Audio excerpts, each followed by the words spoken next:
I've got a lot of copies myself, Okay. and I do want to hand them. I'm trying. Mary said she won't get it. This is what I changed. Agenda. Yeah, We put in dollars. Ready to go? instead of- I can do that. And when you want to see something, you can. Good evening, ladies and gentlemen. Anything with green is on the, okay? I got an expert here too. The hour is 7 p.m., and as mayor, I hereby call to order the meeting of Laconia City Council scheduled for Monday, June 13, 2016. As always, we'll begin our meeting tonight with a salute to the American flag. And I would ask you to please rise and join Councilor Bob Hamill in reciting the Pledge of Allegiance. I pledge allegiance To the flag of the United States of America and to the republic for which it stands, one nation, under God, indivisible, with liberty and justice for all. Thank you. For the record, I will note that the minutes of tonight's meeting are being kept by City Clerk Mary Reynolds, and I would ask that she please call the roll. Counselor Doyle. Here. Counselor Bowles. Here. Counselor Ratliff. Here. Counselor Bear. Present. Counselor Hamel. present. Counselor Baltic. Here. Presiding Mayor Whittington. Present. Let the record show that all 6 councilors are present this evening, and a quorum has been established. Also note for the record that the council is joined at the front table tonight by City Manager Scott Myers and by our Chief Financial Officer Donna Whitteman. First order of regular business is approval of minutes, and you have before you tonight, starting on page 4, the regular and non-public minutes of May 23rd, 2016.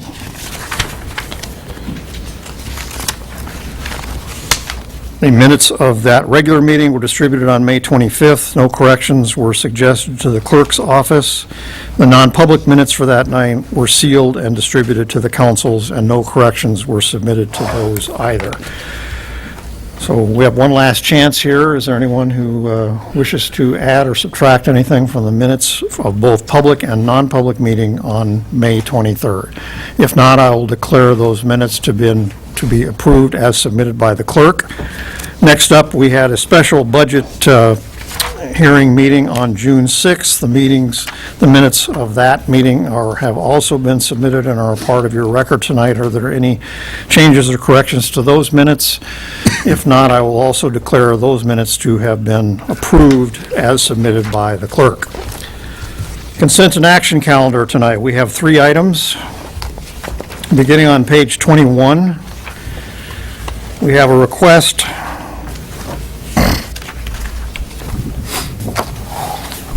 from the Armin J. Laramie Babe Ruth Baseball League. It has to do with the use of Memorial Park, the baseball field at Memorial Park for this season. And a motion would be in order to approve that request. So moved. By Councilor Hamill, seconded by Councilor Bolduc. Any discussion of the request to use Memorial Park for the Babe Ruth Baseball League team? All those in favor, please raise a hand. Aye. And 6 votes in the affirmative, that request is granted. On to page 25, and this is a request from the Laconia Motorcycle Week Association to use, just barely in time, to use Opeachy Park for a motorcycle show, and that is on Friday? 17. Yeah, 6/17. So just in under the wire. This is something that's been done every year for years now. Can I have a motion to accept that? Councilor Hamill makes the motion to approve that request, seconded by Councilor Bolduc. Any discussion? All those in favor of approving the request from the Laconia Motorcycle Week Association, please raise a hand. Aye. 6 votes in the affirmative, that is also approved. We're on to page 29. In your book, and this is a request for a fundraiser for the Laconia Skate Park rebuild project, I guess one would put it. And that is at the skate park located behind the police station on New Salem Street, and it is scheduled for Saturday, June 25th from 9 to 5 p.m. Motion be in order to approve that request, please. Moved by Councilor Bolduc. Is there a second? Councilor Doyle seconds that motion. Any discussion? All those in favor, please raise a hand. I have 6 votes in the affirmative, and that motion is granted as well. Okay, next up is citizen comments for matters not on the agenda. Is there anyone in our audience tonight who wishes to address the city council on any matter that is nowhere to be found on tonight's agenda? Mr. Wood. Thank you, Mr. Mayor, councilors. So far as I know, this is not on your agenda. It has to do with the events of this past weekend. And I know that we're all puzzled at how this can continue to happen. But I'm going to ask you tonight to take a stand. Right now, you can go into a gun show without any identification, without any background check, without any waiting period, and buy an assault weapon. You can't buy brass knuckles legally, or a switchblade legally, but you can buy an assault rifle. That's just not right. And I would ask you, as councilors of this great city, to begin the process of stopping that situation. I would ask you to seriously consider adopting a resolution, going on record as supporting the banning of the sale of assault weapons in the country that we love. So that's my request to you, and I would ask you to please seriously consider this, not just for us, for our children and our grandchildren, and all of us in this country. We have to stop this killing. Thank you. Thank you. Anyone else? Anyone else in our audience tonight who would like to, yes, I see a hand back there. Please state your name and address for the record, please. Thank you. My name is Attorney Dan Hines. I live at 28 Maidstone Drive in Merrimack, and I represent Heidi Lilly and others in the Free the Nipple movement. And I want to bring your attention to Chapter 180, Public Indecency, and specifically the definition of nudity, which has the phrase, the showing of the female breast with less than a fully opaque covering of any part of the nipple. It's my understanding Laconia is the only city or town in the state who has such an ordinance. I suggest that such an ordinance is unconstitutional, both on First Amendment grounds and equal protection grounds. As we said the pledge here today to start this council meeting, the final line, justice for all, is not justice for some, not justice for men, justice for all. The state constitution is very clear that you cannot grant or treat people differently based on their gender. That is what you're doing. You're criminalizing being a female. I suggest under the Constitution for an ordinance to be lawful that deals with the fundamental right, either equal protection or First Amendment, it has to satisfy strict scrutiny.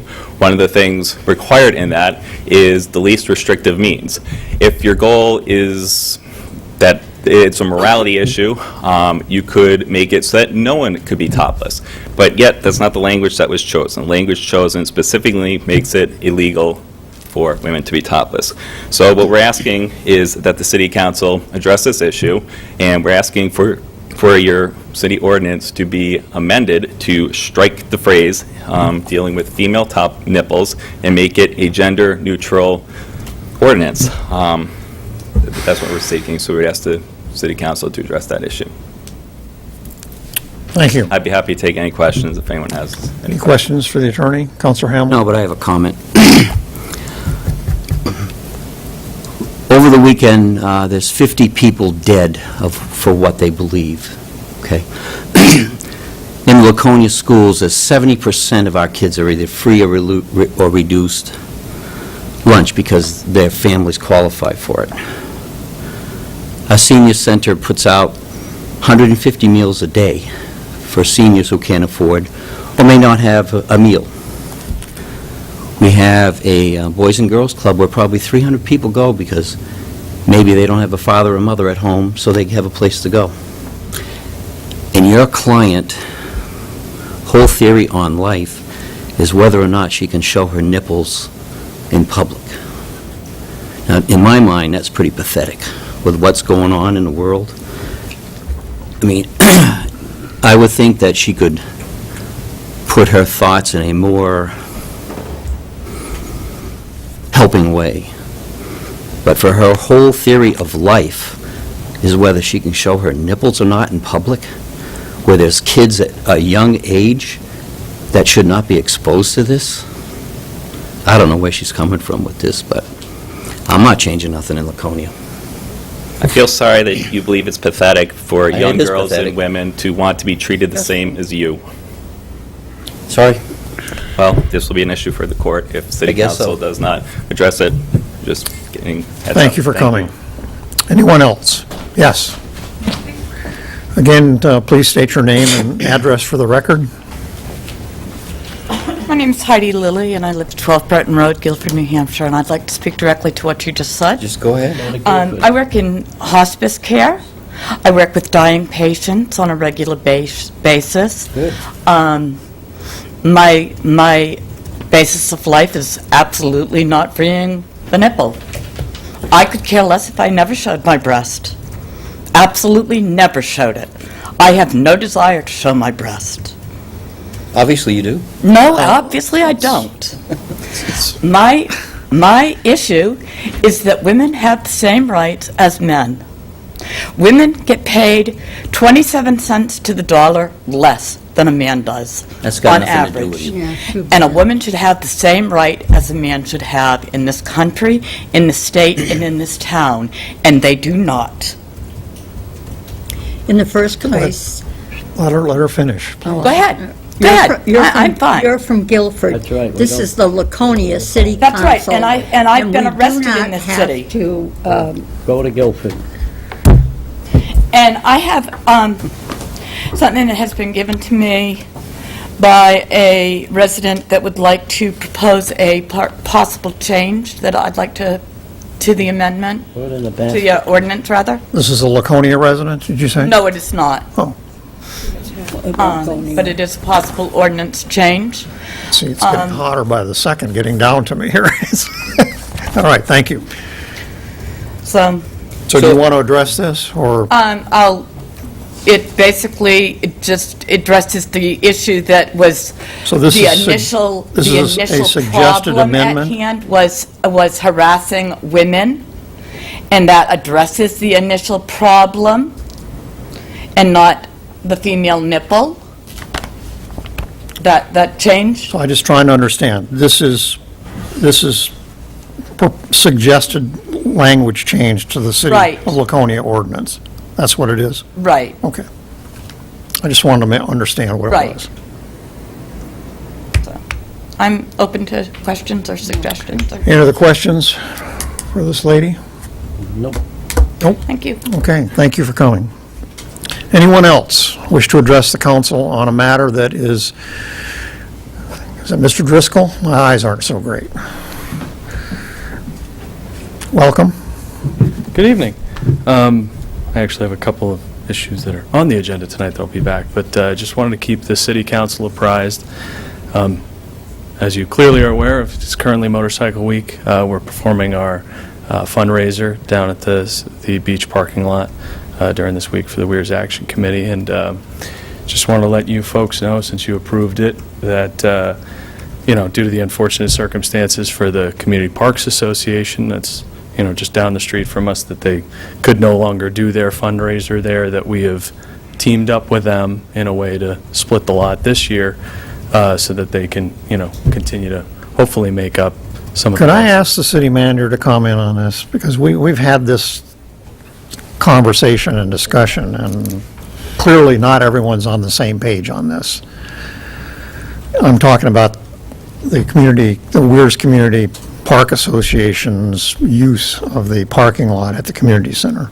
Yes, so there's a portion of it in the back of the parking lot that has been used for staging some city vehicles, equipment over the years.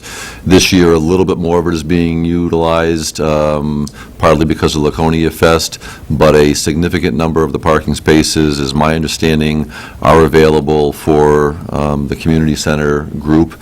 I drove through there last Friday, as well as following up on another private parcel that a question came up. I went through that property, and at a minimum, and speaking with Chief Adams, at a minimum, 50, 60, 70% of those parking spaces, I was told, and again, I've not been down there since late Friday afternoon, but the very last row was cordoned off for on-duty police and/or fire parking, but the remainder of the lot, as my understanding, was available.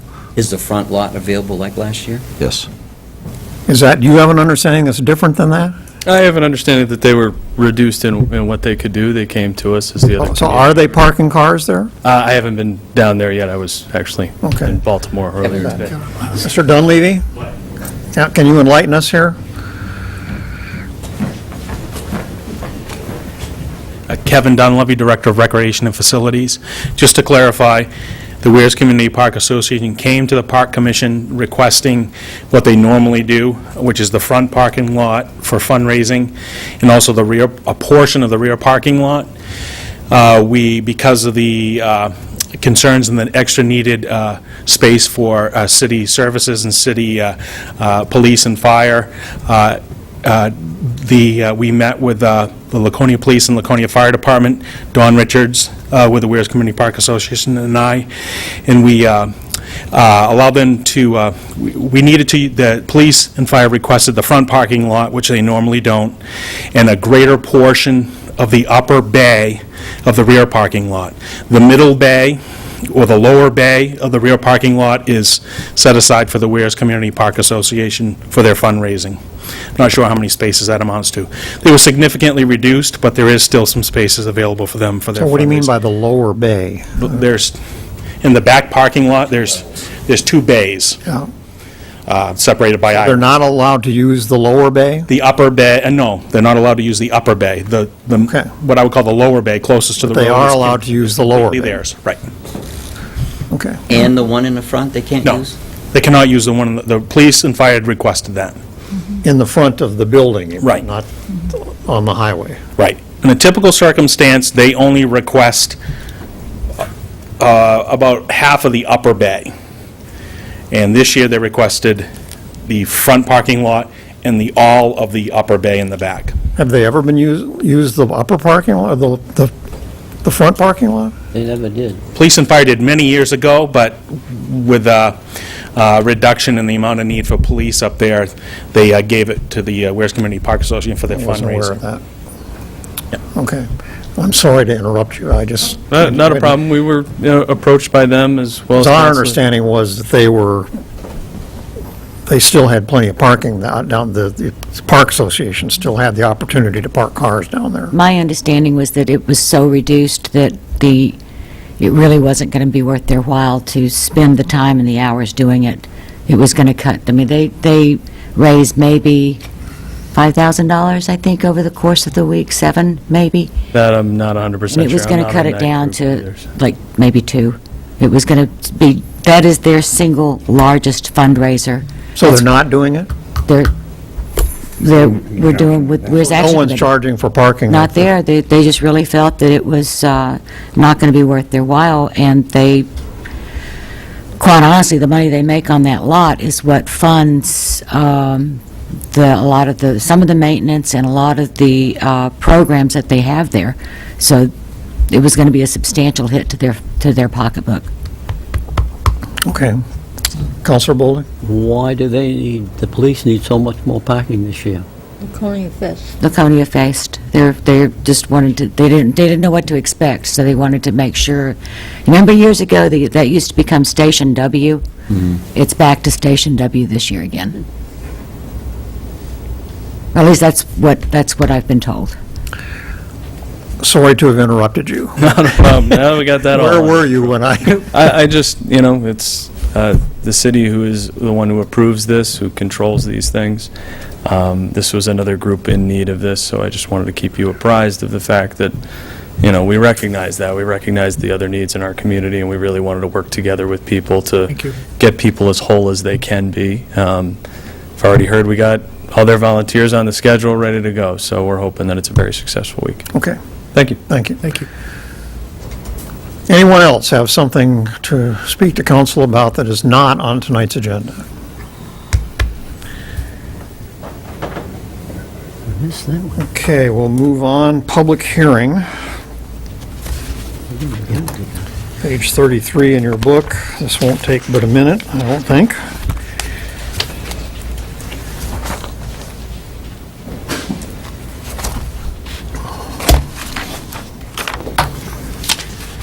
This has to do with Resolution 2016-08, authorizing the city manager to accept and expend donations on behalf of the city in the amount of $500 from the New Hampshire House of Representatives Finance Committee on behalf of Jeff Pattison for the purpose to benefit the parks of the city as determined by the Parks and Recreation Commission. We are required to hold a public hearing to be able to accept this $500. So that's what we're doing this evening. Notice of this public hearing was made in the Wednesday, May 25th, 2016 edition of the Laconia Daily Sun.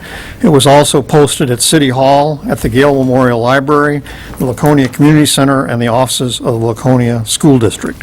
So I'll declare this public hearing open at 22 minutes past 7 and ask if there's anyone who wishes to address the council on this issue.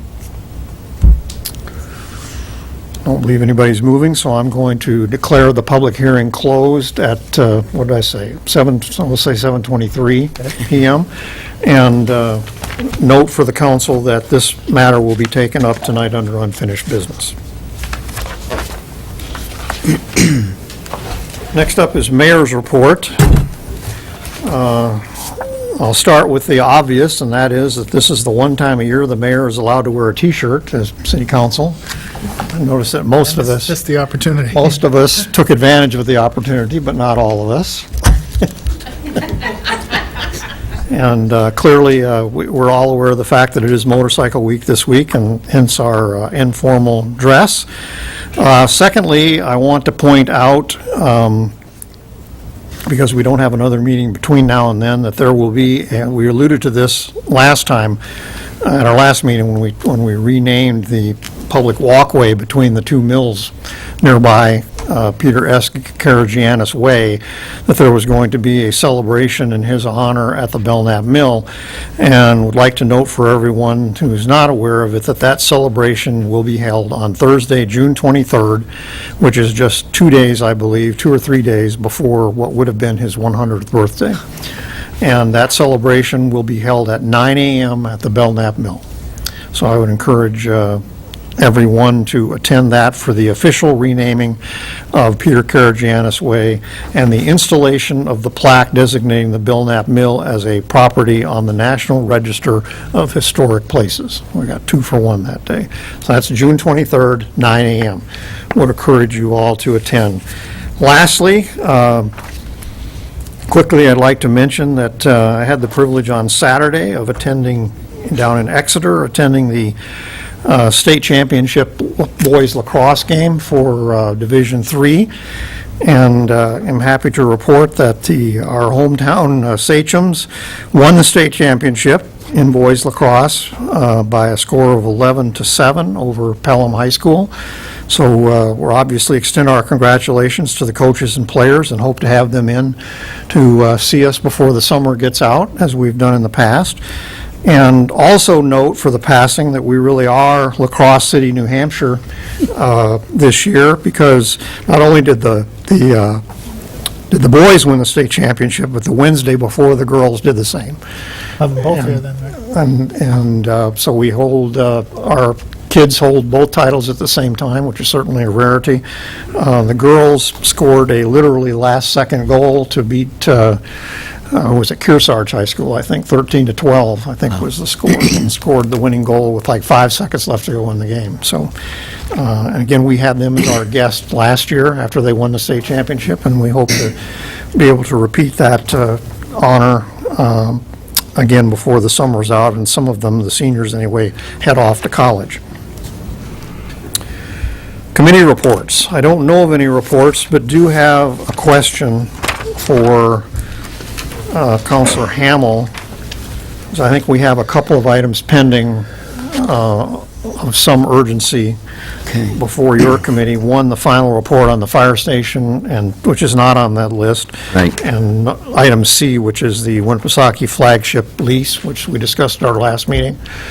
Okay, I've tried to set up a meeting with the Land and Buildings for the fire department for last week, but it didn't pan out. So what I'd like to do is ask whether, if there's any time this coming week, we could do that. So I want to be able to report back to the council on the 27th with a final disposition of the project is a little bit in the minus, so have to move some funds around. So we want to settle that before the meeting on the 27th so we can vote on that. So either sometime this week or the following week. It's Counselors Hamel, Lippman, and Bolduc. Tuesday the 21st? Too late? I can do the That was not an affirmative. 22nd, 24th, 17th of this week. Don't we have a meeting 16th. next Monday for budget? Couldn't we meet? Yeah, you could have it before or after our budget meeting. Is there a budget meeting on the 20th? Yes. Start at 7 o'clock on the 20th. Okay, that'd work then. Want to do both meetings? We could do the Mount Washington and the, I could do it after the budget meeting. I got a meeting at work till, after the budget meeting? What's on the budget meeting? Is there a lot of things, or, I got the schedule Unless somewhere. one we posted at 8:30 to be safe, Must be Public Works and... since we don't have the police here for a 2-hour. We've got finance, which encompasses finance, welfare, IT, we've got administration, we've got planning, code, conservation commission, I believe are the topics before you that evening. that was at 7. That starts at 7. We don't have Public Works. So I'm sorry, we have Public Works, yes. Yeah, well, that's so long. the fire one shouldn't take very long at all, the fire department, because Scott and I have kind of gone over where that's going to come from, so. So you want to do it before or after? After? We'll do it after. Before. Yeah, make it Do it after. So to be safe, post it for 9, 8:30? We can post it just at the conclusion of the regular meeting. Yeah. Can we do that?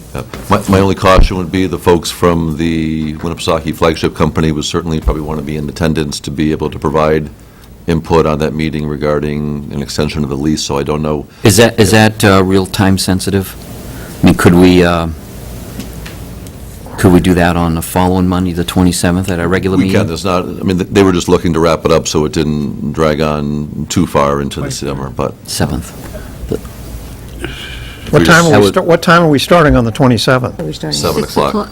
Oh, So why don't you just do it Oh, on the sorry, 20th? 6 sorry, on the o'clock. 27th, we're starting 6 o'clock. A week from tonight, we're starting at 7, 7, just for right. straight budget. But on the 27th, we don't have anything at 6 o'clock. We have 6 Yeah. o'clock Oh, for we do. general budget discussion and Yeah. follow-up. Okay, so we can't do it that night.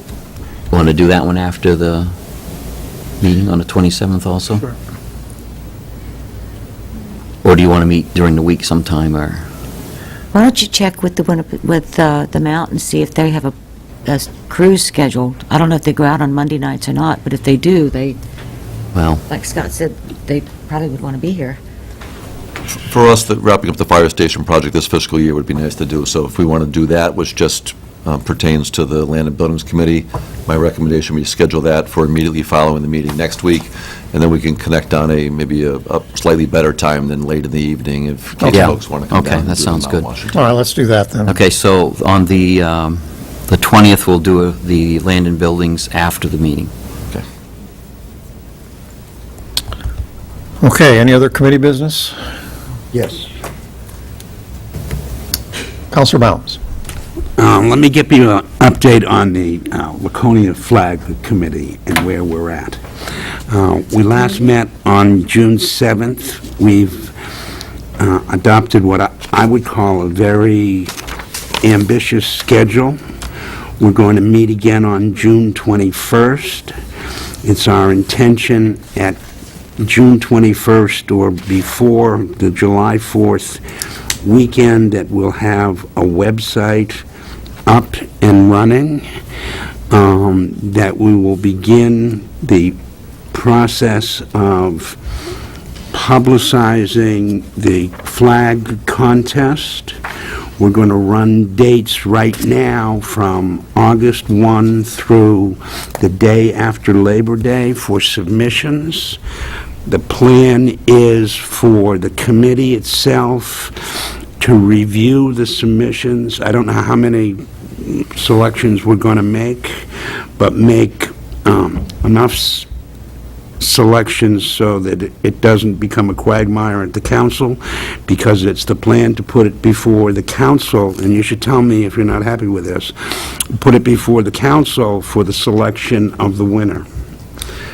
And that's the game plan in terms of the contest. Now, are the people entering the contest, first of all, is it open to anyone or just? Open to anyone. Okay. We're gonna try to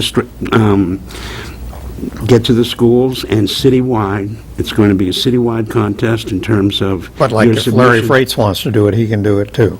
If Larry Freites wants to do it, he can do it too. We're going to have, if you're going to do paper or cloth or some kind of submissions like that, we're going to have a place at the library to take that. We're going to have a place on the website where you can submit digital entries in terms of that kind of stuff. There was one other thing. Hold on, I'm old and senile.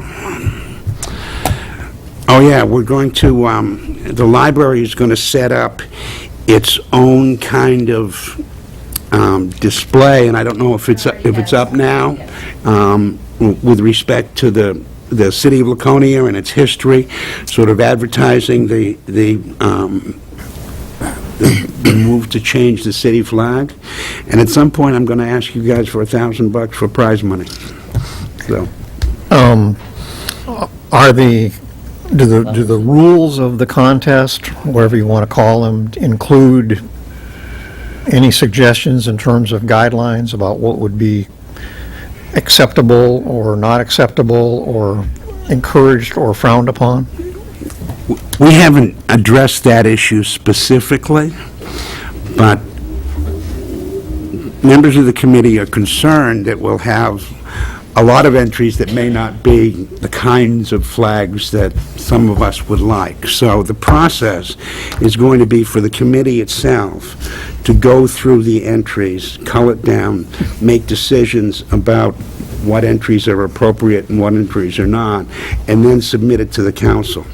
And if anybody is interested, we're meeting again on June 21st, if anybody is interested in coming to the meeting and establishing any kind of ground rules or participating in the selection process, I'm encouraging all of you. Where and when is the meeting? We usually meet at the Chamber of Commerce, 3:30 and 6:21. We meet at 3:30 at the Chamber of Commerce on Tuesdays.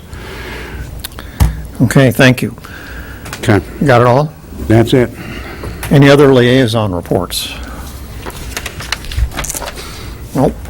Okay, city managers, I'm sorry, I missed one here. Citizens request a comment on current agenda items. Is there anyone in our audience tonight who would like to address the council on any matter that is on tonight's agenda? Yes, Mr. Stamps. Will his flag thing be commentable? Please come to the microphone. Would his flag thing be commentable? I would just want to suggest, David Stamps, that for $1,000, the submission should be in a vector electronic format to make it usable in today's world. Where are they going to get the $1,000? Well, if you're going to pay $1,000, it should be a vector format so it can be used large, small, whatever. As opposed to drawn out on a napkin, you're saying? Yeah, or even a JPEG, which looks terrible when you stretch and shrink. All right, thank you. Are you going to allow comment at the time that Councilor Bounds makes his If you're here tonight and wish to address the council about downtown parking, now would be the time. Okay. Mayor Leahy, welcome. Well, thank you. I understand I've come to support Councilor Bound's proposal regarding the parking garage. And I'm not sure how much that's been made public, but he is proposing that it be purchased, torn Well, down. you just broke the news, so Yeah, okay. congratulations. And build an alternative parking garage. And I support that, I guess, based on a couple of assumptions, and one is that as long as the city does not own the parking garage, that we are under a contractual obligation to maintain a significant portion of it. And the numbers that I have heard proposed from the city side is $3 million. And at one point, Genesis, when they were interested in the building, were saying that they were going to invest $6 million into it. And I can remember thinking at the time that only government, because at most I think of what Genesis was going to put into it was government funding, only government would put $9 million into that building. The condition of it is the appearance of it, and really kind of the negative impact that I think it has on downtown. So we kind of came to a very good point, and that is the owner of the building is very interested in selling it, obviously, because it was under contract to Genesis. And now the building is mostly empty. The big section where the church was located is empty. I know Attorney Wood is out of there, and I know that part of that was flooding issues. The building has a lot of issues.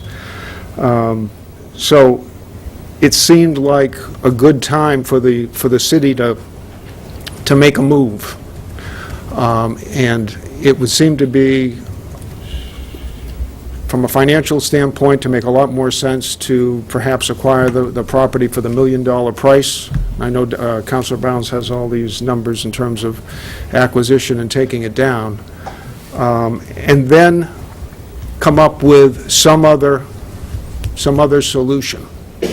And there can be debate about what the solution is, whether it's another parking garage or a parking area somewhere, or whatever. And the point that I'd like to make about that garage is they talk about 118 parking spots on the main on the second deck, and the same on the top deck. And you might as well talk about the 118 on the second deck, because the top deck is totally unused. I've been looking at that for 16 years from Eagle's Nest and the Belknap Mill.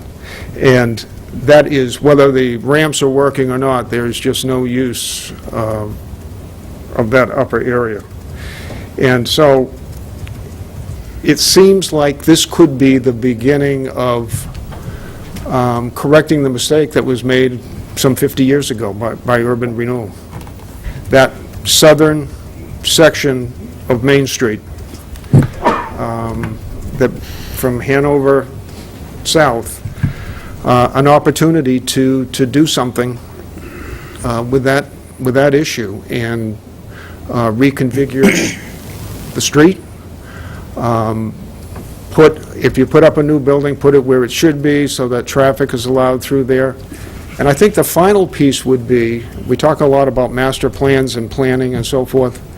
For that 200-yard section from Hanover Street to the intersection of Union and Main Street, come up with a master plan that, not for just the next 2 or 4 or 6 or 8 years, but for 20 years from now, and recognize that perhaps the development across the street from the parking garage, while it's being utilized today, at some point I could see that becoming obsolete, just like the parking garage building has. That it tends to be that way with that stuff that's built in the 60s.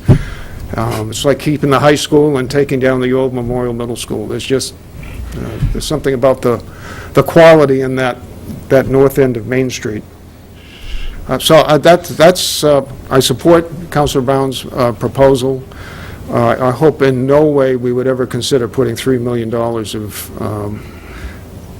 any taxpayer's money into that building, but rather use that money to really get out from under not only a significant current financial burden, but it goes, as long as somebody owns that, it goes on and on and on. And I bet if you went back to 1990 and looked how much money has been spent on that building just in that period of time, you'd be amazed. The condition of it, even when we rehab it, it seems like a year later, it looks like hell because it leaks and there's rusty water and through it and so forth. So that's my pitch. I think it would, it's something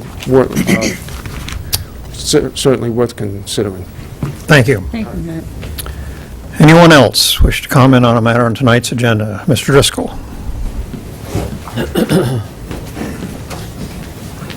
I have two things I'd like to comment on, both in the new business section. Initially, I'd like to, if I may, just read a letter that our committee put together to you as the council in support of the Lakeside Avenue project. Just read that into the record. And who is the letter from? Weir's Action Committee. Okay. Dear City Council members, as you may be aware, our organization is dedicated to enhancing and maintaining the natural beauty and attributes of the Weirs Beach community, and as such, we wanted to take this time to convey to you our immense support for the Lakeside Avenue project that the city is about to embark upon. This project will bring our Main Street up to a safer and higher quality for our residents, both year-round and seasonal, as well as our visitors. From the time that the city approached us to serve as the initial group to organize our TIF district and create our wish list, we have anticipated what a project like this does for our community. We focused largely on various points that could enhance our main thoroughfare and what such enhancements could mean. From new, safer pedestrian ways to the burial of our utility lines, this project has the opportunity to truly enhance the face of and gateway to our community. Showing the visiting public that our citizens and our city take pride in what it has to offer can only create a positive impression that will keep people coming back to us, to this area to enjoy Weirs Beach and all of Laconia. Our TIF Advisory Board has already supported this project, and please note that our group stands ready to provide any assistance that is needed to ensure that this project is as successful as we all know that it can be. So I'll just give that over to you. The clerk there, please. Thank you. Mistake. So just to, I guess, now editorialize on that. I also serve on the master plan steering committee and advisory team, excuse me. And sort of the continuing theme that occurs is a self-image problem that exists with our city, that our citizens have, that outside the city has towards us. And I think a project such as this is the street that if tourists, seasonal people come to, our population increases dramatically. This week, we're going from a city of, 15,000 people up to 300,000 or something. So we just thank you for looking at this project, and we really hope that everything that can be done to truly enhance it, make it as great as this can be, it's the gateway to Laconia for a lot of people, both literally because it's on the northern end of the city, but conceptually. They see what this city wants to do, they see what this city wants to be, and it inspires people, and it'll inspire our own residents to really enhance and do what they can do. So we stand at the ready to help you with anything you folks need to be, whether it's getting the word out, awareness for things, anything. We invite you to come to any of our meetings, if we want to discuss updates with the project or what we can do. So I thank you for hearing me on that. But I would like to segue off of that to the issue of the downtown parking garage, actually. And I think this exact same concepts apply. That is the gateway to our community. I mean, literally, if you're driving up, that's one of the first things you see. But also, if, we have this great colonial project that's happening. Somebody from out of town comes here, and they're driving in, and they want to experience this great new project when it's all said and done, and they step out, and they're in the current parking garage. It doesn't create the best first impression, and you only have one shot to do that. So I don't think I mean, timing's never perfect on anything, so, there may be significant financial considerations, et cetera. I'll let David speak to that one. I'm not aware of the numbers on it, but if it's something that's feasible, when you embark on such a heavy investment as the city's chosen to do with the Colonial, and then not with the things that really enable it to happen and prosper as much as it can, you're almost cutting off your nose to spite your face. So I would just really encourage the city.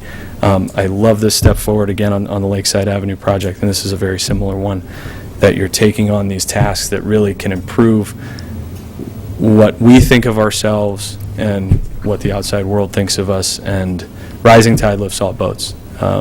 As that positive image happens, business can grow, people want to be here, people want to come to live here. So I think it's a great step in a very good direction. So, thank you. Thank you.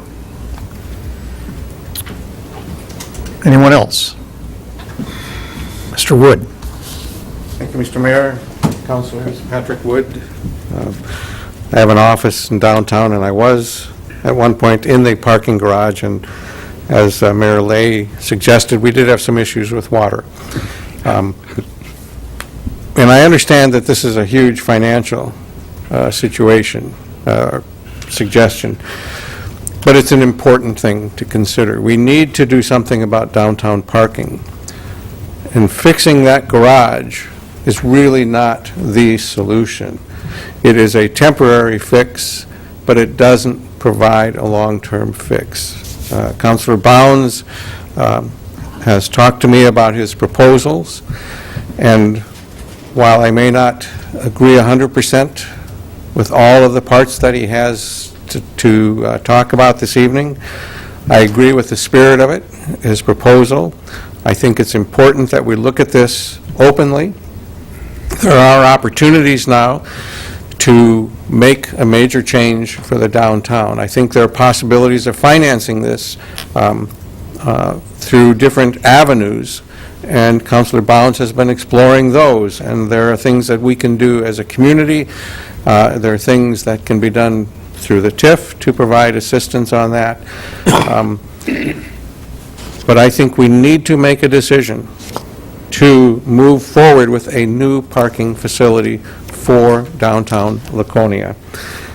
And if you think about where that could go in a reasonable manner, this parking lot north of City Hall really is the only place that it could go. The central parking lot, even with some adjustments, wouldn't provide enough parking spaces, and it would be a very expensive project to build around other buildings. This would be a rectangle. It's much easier to build a rectangle. The proposal that Mr. Bounds will talk about later on this evening, I think, has substantial opportunities not only to enhance the parking situation, but with some of the design attributes, become a focal point for this type of development around New Hampshire and around New England. I think it's an opportunity that we have. I think it is an expensive proposition in many ways, but it's an investment that we need to make not only for the next 3 or 5 or 6 years, but for the next 60 to 70 years. And I think that's something we need to do. As I said the last time, we need to make sure that we do it in a manner that retains our options for parking while the construction is going on. But I think the sooner we get it started, the sooner it can be finished, the better off we all will be. So I support that, and to the extent I've misstated anything Mr. Bounds has said, I'm sure he will correct that when he has his opportunity. Thank you. Thank you. Mr. Sawyer. Good evening. My name's Robert Sawyer. I'm a business person, and I'm also a landlord in downtown Laconia. And I came this evening to listen to the discussion about addressing the parking issue. I'm not prepared to speak to a proposal that I haven't heard presented. So I'm not sure I understand the procedure. You are asking us for comment, and then later on, Councilor Bounds is going to make a proposal, and at that time, there will not be comment? from the public? Under normal operating procedure, the discussion at that point in time would be confined to council. That doesn't mean that, that doesn't mean that, necessarily doesn't mean that a decision on this issue is going to be made tonight. If it doesn't, it would be germane again at a future meeting or future meetings. We'll see what the will of the council is. Typically, once we get to a discussion under new or old business, the discussion is generally limited to people on the council, except that if one of the councilors feels like additional input is necessary from someone who is in the audience to answer a question or such, we typically allow that. Okay. My reason for coming to the podium is I think this is a big question, a big issue. It takes it's obviously a lot of money, but a lot of interest. And I don't know that I speak for anyone else in the audience, but there are many people who are very interested in what's happening and want to hear what's happening. And after they hear facts, would like to have the opportunity to make comments. Right. Thank you. Thank you. Mrs. Wood. Hi, I'm Jane Wood, and I was in that business with my husband there for 8.5 years. And I just wanted to make clear that it's not just water like it rains and you get clear water coming through your business, your conference room, your wherever, but it goes through in all these places that they did infrared study and could not find how to track those leaking areas, so they constantly changed. But while they're running from the top, through the second floor, through the ceilings into the first floor, it picks up all manner of, whether it's rust, I think probably there are animals that have left their lives behind there, and I just don't know what. But some of the chemicals that have been needed to clean up some of the furniture that we have had to part with because of the horrible mess that we have dealt with again and again and again, I just want you to realize it's not simple. So you can maybe think you can fix the structure, and where ramps aren't so good, or where you park the cars, I don't see how you can possibly fix the problems that just seem impossible to find an answer. So in case some of those things weren't clear in the way people said, I didn't want to sit saying I wish I had spoken up. Thank you. Thank you. Anyone else? Mr. Kennedy. David Kennedy from the Holy Grail, 12 Veteran Square. I'd really like to voice my thoughts on this issue as well. New to the area, my first year here. When I first came to the area looking to open up a business, that was one of my issues, was parking. And seeing an aerial view of the downtown area, the parking garage, I believe that there was sufficient amount of parking in downtown for me to be able to come in and open up and fill my establishment. I seat about 250 people, plus all my employees, but at sometimes 50 to 60 people. At the time when we first opened, it didn't seem to be an issue. Over the last 6 months, with the the developing Colonial Theater coming in again, and all these new businesses that are opening up, we've been seeing a dwindling amount of parking spaces. And I tried to encourage my staff to use the parking garage. I made it mandatory at first, to alleviate the parking behind the Holy Grail and other street parking spots.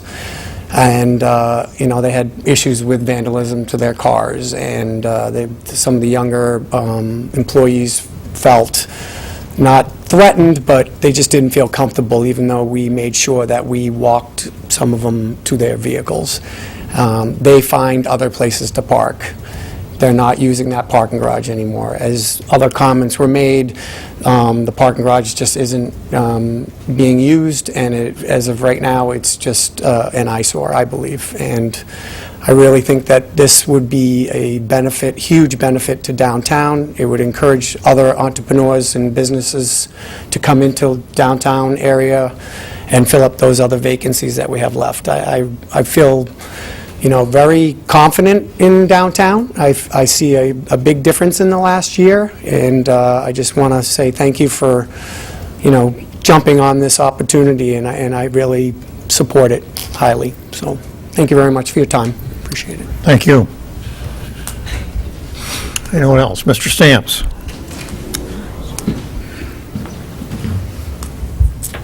Again, I haven't seen the specific proposal, but as one of those involved in the earliest Laconia Main Street, as well as the latest planning that we had over here at the Hewitt Center, the two things that were negative symbols for Laconians were the lack of movement on the Colonial from the time we first got going on it, and the other was the parking garage. Any other city would be happy to have covered parking. Unfortunately, this doesn't quite measure up. It is covered parking, but there are a lot of costs to it. So I think I would, in your factoring, again, to help you think of ways to spend the money, in its current situation is a really negative symbol for Laconians. And they have a lot of problems I've seen over the years getting by that. And that's important because we've been told it's often the attitude of the local people that really set the tone for how other people view. It's like if you come into my home and I start talking about what crappy drapes I have and, oh, don't worry about the front, I'll fix that some year. People are just going to say, well, he doesn't have a good attitude, so why should we? And that happens to be Laconia's attitude, is that parking garage. And one other point, if you can get two-way out of that, you'll fulfill a lot of the Main Street ideas for revitalizing the downtown area, is to get traffic back two-way. We thought we'd have to get Bob Sawyer to move all his buildings closer to the river in order to accomplish that, and that didn't seem very likely. Because we had multiple owners, it never seemed possible to do something on the other side of the road. So you're not only going to do, and we also have scenarios that we saw using that area for parking, even depressing it one level. I don't know what your proposals are, but that's already been looked at by the EPA people who came in here 10 years ago to try and get more space into Main Street so it became two-way and put parking over there. So a lot of support, but this may be important enough to actually, after your presentation, to announce a public hearing, maybe at your next meeting or something like that, to just set it aside and let Laconia see the plans up on the wall and then make some informed comments. Thank you, sirs. Thank you. Anyone else? No? Okay, we'll move on to the city manager's report. Mr. Myers. Thank you, Mr. Mayor. I will be brief because I know you've got more exciting items on the agenda ahead. So included in this agenda packet for the first meeting of the month, you have the Economic Development Report, and that begins on page 35 of your agenda. As we do every month, we look at the unemployment statistics, Laconia, Belknap County, Concord, Manchester, and the state. Again, all trending very favorably, not only against just a month prior, these are the April 2016 numbers, but more specifically when you compare them to the April 2015, very significant improvements across not only our city, but region and state. On the next page of the report, page 37, we now have, hard to believe, but 1/3 of the year in the books as far as the CPIU data goes. That's our Consumer Price Index Urban, which ties in as one of the components with our tax cap calculation. Most recent number we have is April, through the first 4 months of the year. We have an annualized inflation rate running at 1.1%. I'll move on to the Financial and Operational Trends Report. I'm on page 39. Again, we're now in the first month we're in the second month of the assessing year, which runs from April 1st and should be till March 31st, not May 31st. But this is the first 2 months' data we're looking at, but that year runs April 1 to March 31. 2 months through the year, we have currently $3.2 million in new construction value, less any demolition. A year ago at this time, we were at $3.1 million, so we were trending so far on pace with the prior year. As you recall, last year we ended up with $30 or $31 million in new construction value for the 12 months. City departments continue to be busy across police, fire, welfare. On the bottom of page 40, you can see the property tax collection. Property tax bills just went out recently with the due date of July 1st, I believe, yes. So you can see at this point we have collected just about 0.5%, but that will shape up as tax collections come through the remainder of the month of June. Motor vehicle registrations at the bottom of that same page remain very strong. You can see that we have hit 11 months through the year our projected revenue for the motor vehicle registration of $2.325 million. We're just slightly above that with 1 month to go. On the bottom of, on page, got cut off, there'll be page 43 of your report. You'll look at the boat taxes, and this is the time of year we have boat registrations coming in. So we're on a similar path to where we were in 2015. We're at about half of our projection, and we would expect that number to continue to increase as not only folks register here, out-of-state people come in and register, and we get our boat agents come in and turn that revenue in from their collections. So that's a quick overview of city activities. Happy to answer any questions on that or anything else you may have this evening. Questions or comments for the manager? Councilor Hamel. Yes, I'll make it brief. Scott, this year was supposed to be the year that Beaman Street, that the cuts in it gets repaired. That's off of High Street. We've been talking about that for a couple years now. So I'm just curious where that's at. And then on Highland Street, according to the documents of the repairs done on that the cuts in that road for the repairs that were done last summer are supposed to be laser repaired. And I'm wondering about that. And there's also 3 other bad structures on Highland Street now. Plus, Public Works just barely finished a repair, I believe it's by Cedar Street, where a sinkhole developed, and they found that the corrugated pipe, which attaches to the concrete structure, wasn't fastened. The zip ties that are supposed to fasten were found on the bottom of the structure, so they weren't even used.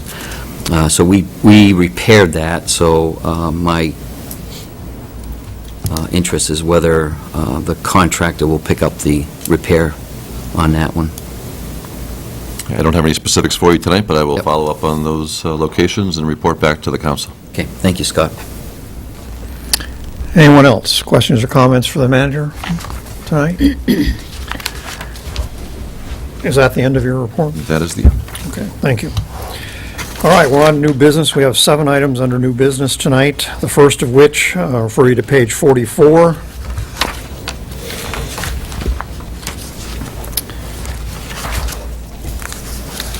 Is a report from the Celebrate Laconia Committee on update on the 125th anniversary celebration and a budget request for the festivities. And I'm going to recognize Mrs. Clark, who is the chairman of that committee. Good evening. Hi. Okay, just to give a little background for people that are not aware, we held our first meeting in April, and we had business people, residents, former mayors, the current mayor, and we have come to call ourselves Celebrate Laconia. And going forward, we have formed a 501c3 corporation. We did vote on a board of directors and officers and bylaws, which you have copies of, at our meeting last week. So we are an official organization, and we formed to do the celebration of the 125th anniversary of the city, but we're looking more long-term than that. We want to continue beyond that celebration and continue to make Laconia a great place to live. So I've heard some negatives this evening about buildings and things like that, but we want to bring positives to the city and be a place to celebrate. So I am coming before you this evening looking for some upfront money to plan and prepare for our celebration. Actually, the celebration is going to start next year, because in August of 2017 will be the 125th anniversary of the Laconia Passenger Station. So we're kind of thinking that we're going to be celebrating next summer and then go through the summer of 2018 with the celebration of the city. So hence, we're asking for money this year, and we'll probably be asking for money again next year, too. I listed some various items that the money that we're requesting would be used for, but keep in mind that any money raised from souvenirs, ticket sales, things like that would go back to the city to pay back whatever money that we're asking for. So, it's not out-and-out money that, you're not expected to get back. So we are requesting $40,000, and for the audience's information, we're asking for it for marketing, for insurance, fundraising, website development, logo design, promotional materials, to purchase the souvenirs and things up front to be sold, and also reservations and down payments for entertainment. If we have to reserve a carnival thing or whatever, we would be using the money for things like that. And I'll entertain any questions. All right, just so we're clear on this. Yes. You're requesting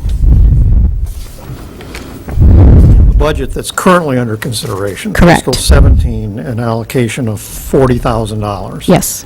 Some of which would be recouped at some point in time. I would like to think all of it would be, yes. Perhaps all of it Yes. would be. Okay, so it would be a request to, in effect, front the committee Exactly. $3,000. I mean, we will be going out to the community for fundraising as well. Anticipation that the following year fiscal budget would also have a request? That would depend on, how much outside fundraising that we get. I mean, if we get a lot, we might not need to come back to the council. Okay, so at present, correct me if I'm wrong, my question for the city manager, in your budget proposal that's before us at this point in time, I'm assuming there is zero in that budget for this. There was zero. This conversation hadn't started at that time. Correct. Councilor Hamel. Yeah, question on some of the things you're looking for, the marketing, insurance. What are you looking to insure? Well, we would need insurance, right, for events that we might be having. Couldn't that fall under the city? Some of it could fall under the city if there were certain vendors, things like bouncy houses and certain rides and activities, those types of things. Sometimes they're not covered under our standard liability policy for the city, so it would depend on the specifics. Usually the vendor would provide insurance for that if they bring a bouncy house or something. Well, and again, this is being set up as a 501c3, and it becomes, is it a city event or not at that point, or does it fall under the nonprofit that was organized? So I think everyone's just looking to be prudent and making sure the appropriate safeguards are in place. Okay, and then website development. Couldn't you partner with our Laconia website and add on to it instead of developing a whole new wheel? These are really all unknowns. Ideally, we could have had our first organizational meeting last Christmas or sometime and had ample time to zero in on some of these, develop some serious budget proposals. We're really asking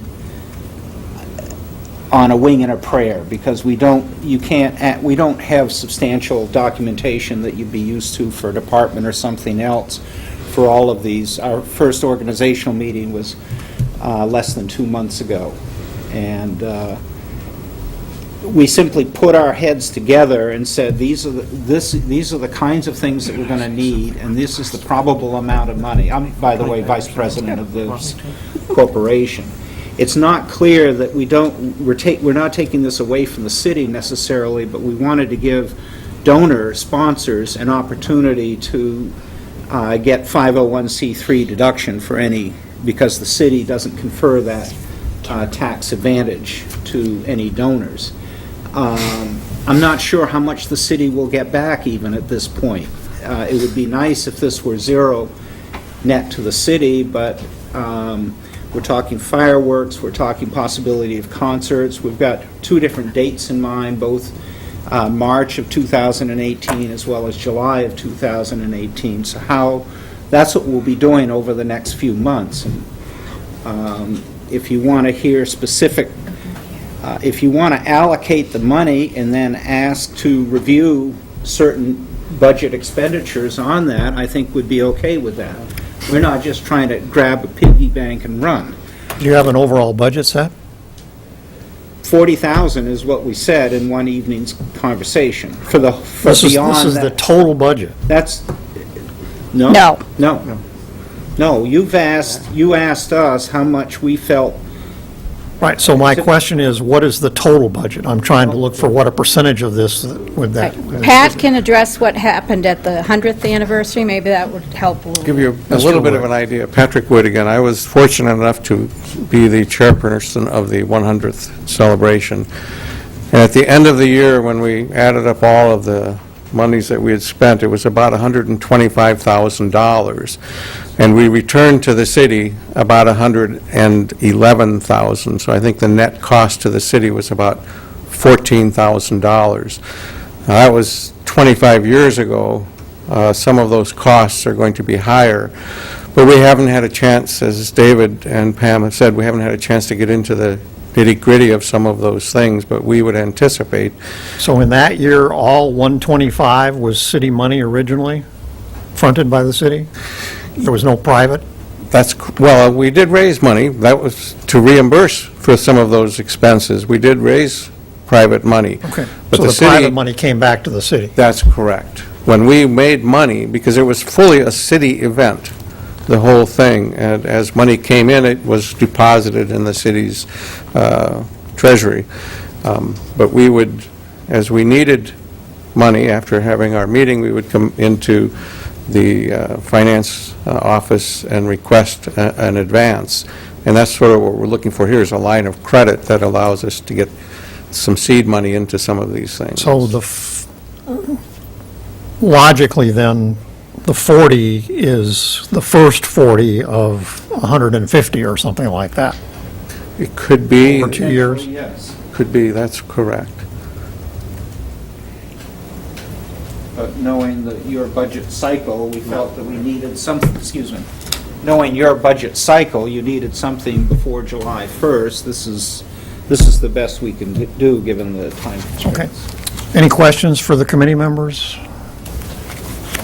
Your comments? Okay, so obviously we'll take this under consideration in the general budget discussion we're having for the rest of the month, and it'll now be on the table officially. Okay. Thank you. Thank you. You bet.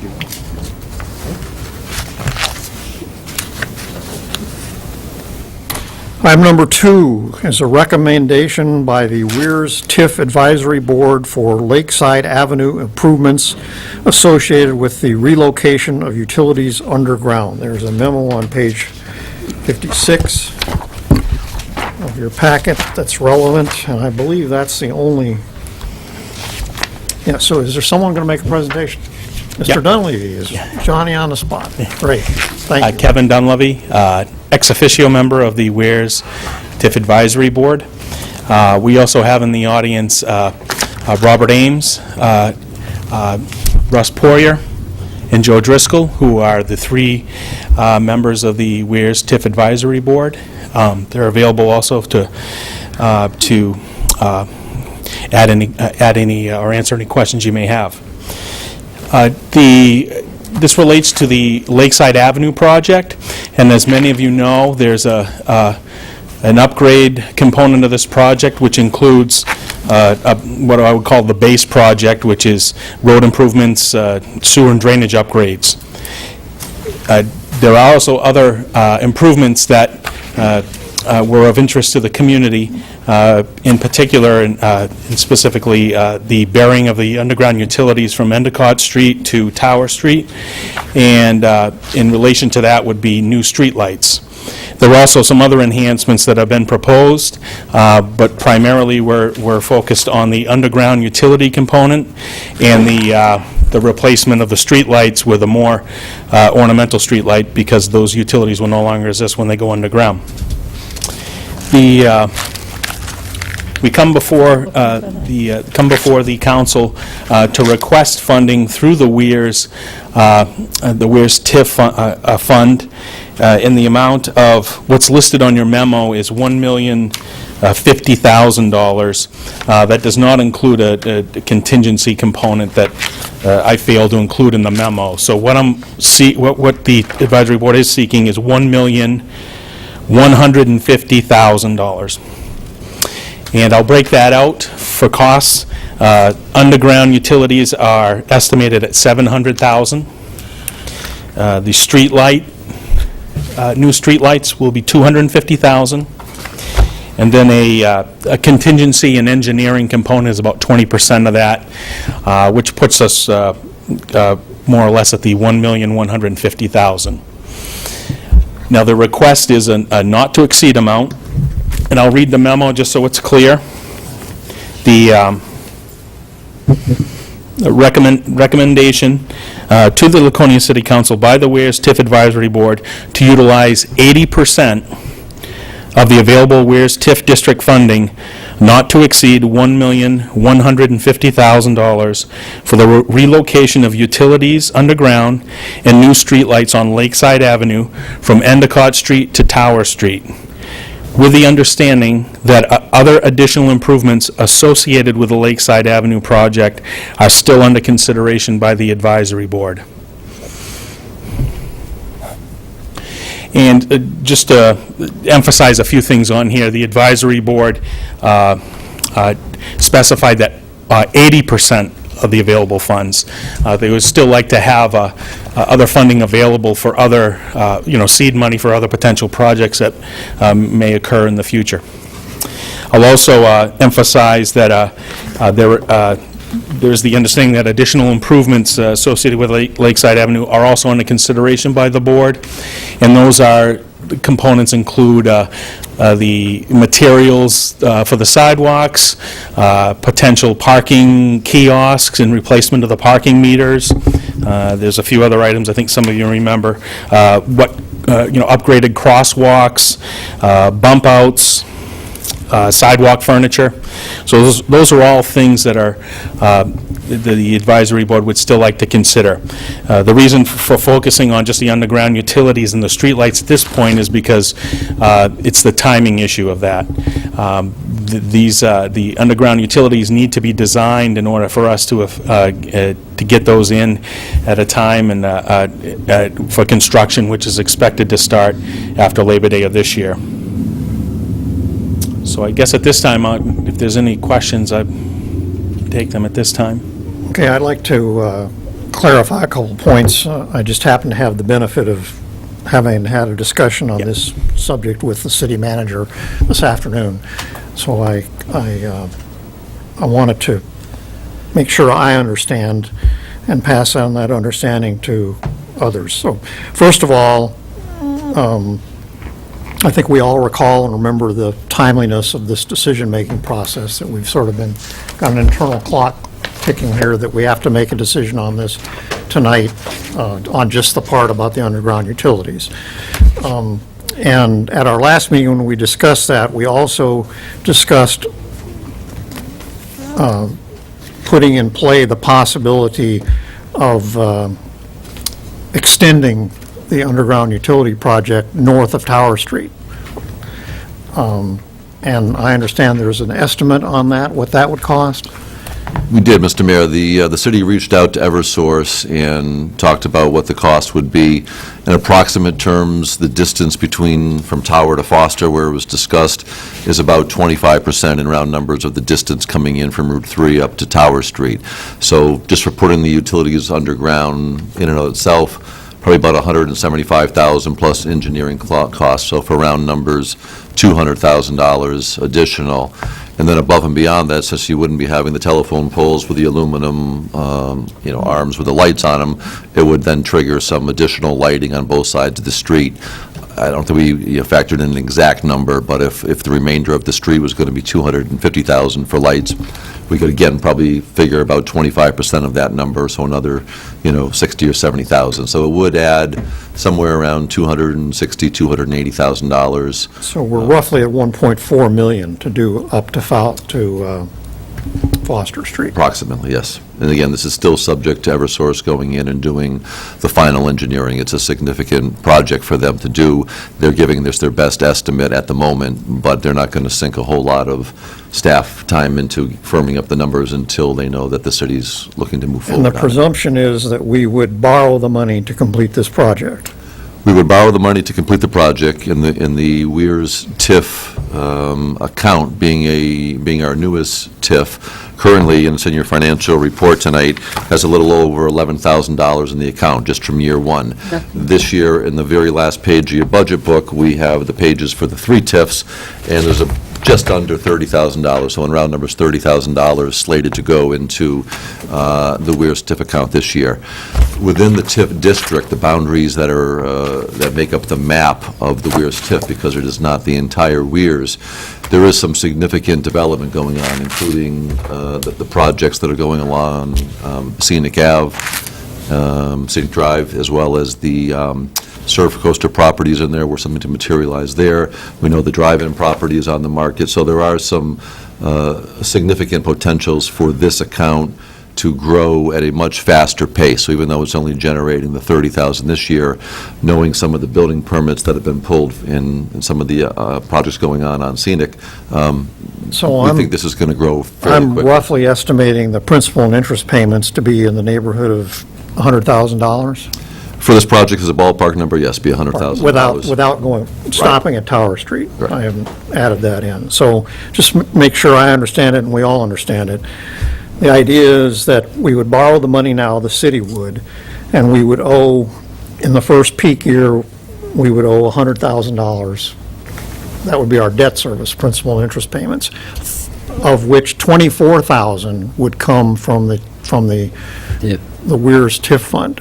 80% of the 30 that's flowing in there, right? Okay, so 24 of the 100, so the other 75 would come out of the city coffers temporarily, is what I'm understanding it.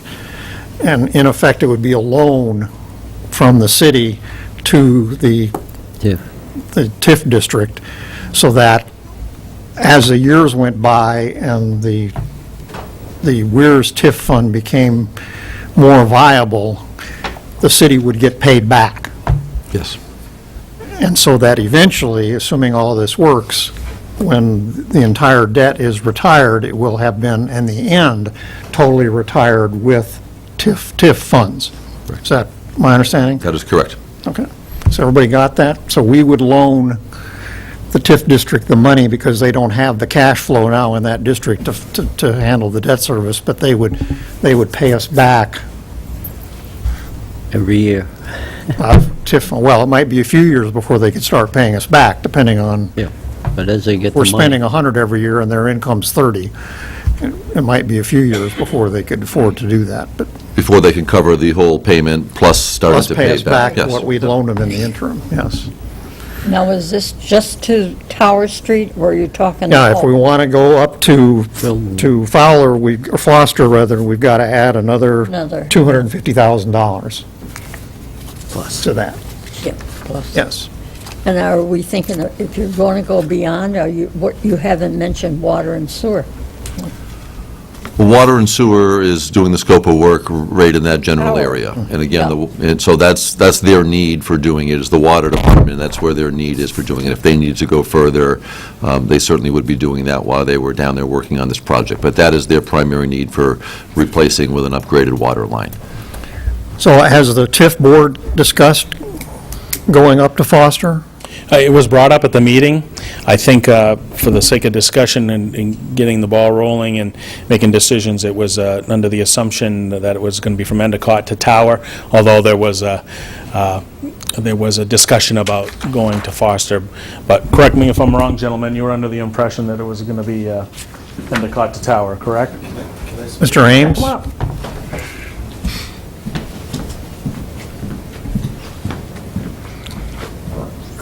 Robert Ames, Half Moon. It was noted by the city manager that no street reconstruction is occurring under the previously approved plan to reconstruct the street from Endicott to Tower Street. So the idea of burying the utilities from Tower Street to Foster Ave doesn't necessarily have to be done at the current time, because it could be done at any time. It has really nothing to do with taking advantage of the fact that the street's going to be redone anyways. There's no plan to redo the street between Tower Street and Foster Avenue.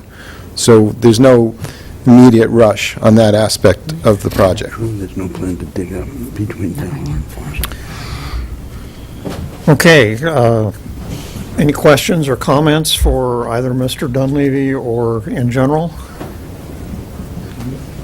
None? Mine's for the manager. What, in terms of the 80% kind of recommendation, what sort of the time frame based on the development would you expect that we would be loaning out, and how long that would be? If I had to put a crystal ball to it right now, I would say the 80% figure would probably run at around 6 years. When I was initially speaking to it, I thought in 5 years the cash flow would be at that $100,000 level or higher, and understanding the desire and agreeing with them not being, completely drained every year. I would say 6 years would be at a pace where Start to pay back. start to pay, at least cover the payment and beginning to make some incremental headway into the outstanding amount.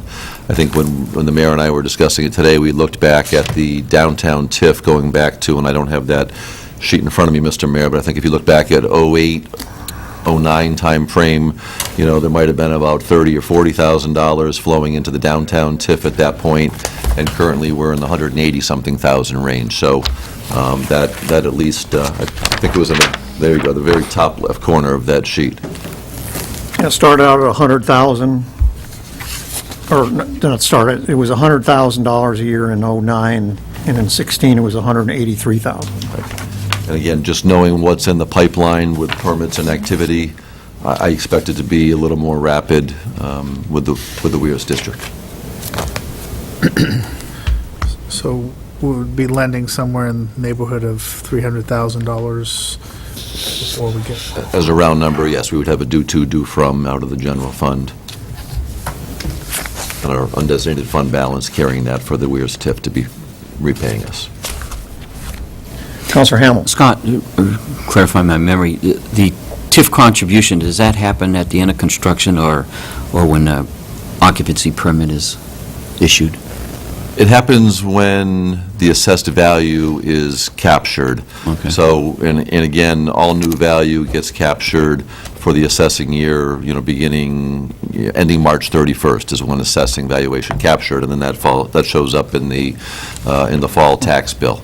But again, depending on how construction is proceeding, we might go out there one year and just have a foundation in place and be taxing, or just a frame in place, and then come back the next year and get full value. So we capture what's in the ground at that given time as a snapshot.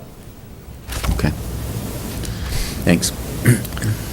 Councilor Lippman. In terms of the impact fees that are already available to us, how much of that could be spent in that regard? I know there's not a lot yet. Can only go toward the roads, though. We have impact fees never Yeah, put that in should be a... in your... I'm sorry, so that's on the bottom of page 42 of your Yeah. agenda packet. So right now, the roads is the biggest component of it at 21,800, just under 22,000. The others are specific for library, parks, fire, police, and school. So probably the only one out of that could be tied into this project would be the roads. So would that be available? That's available today, should we want to utilize it.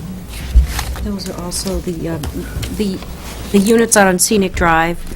They're starting to come in with the impact fees, so we are starting to see those figures increase as they get their certificate of occupancy. So to follow up on your question, when the impact fees are paid, is it when they get the certificate of occupancy? Yeah. I knew there was something with that. So we don't get those at the front of the project, we get those at the very tail end of the project. That's in addition to the TIF money, which is based on the property tax. Correct. Right. Correct. And that's 80% of that, correct? Is it? So 50% flows into the general fund, 50% into the TIF accounts, and that's how all three of our TIFs are set up.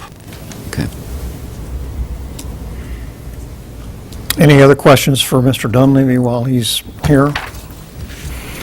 I'll also note, just on the Weirs TIF development plan, that Lakeside Avenue, putting the utilities underground was specified as a priority in that development plan when it was created. Councilwoman, did you have a question? I have one other one, related one.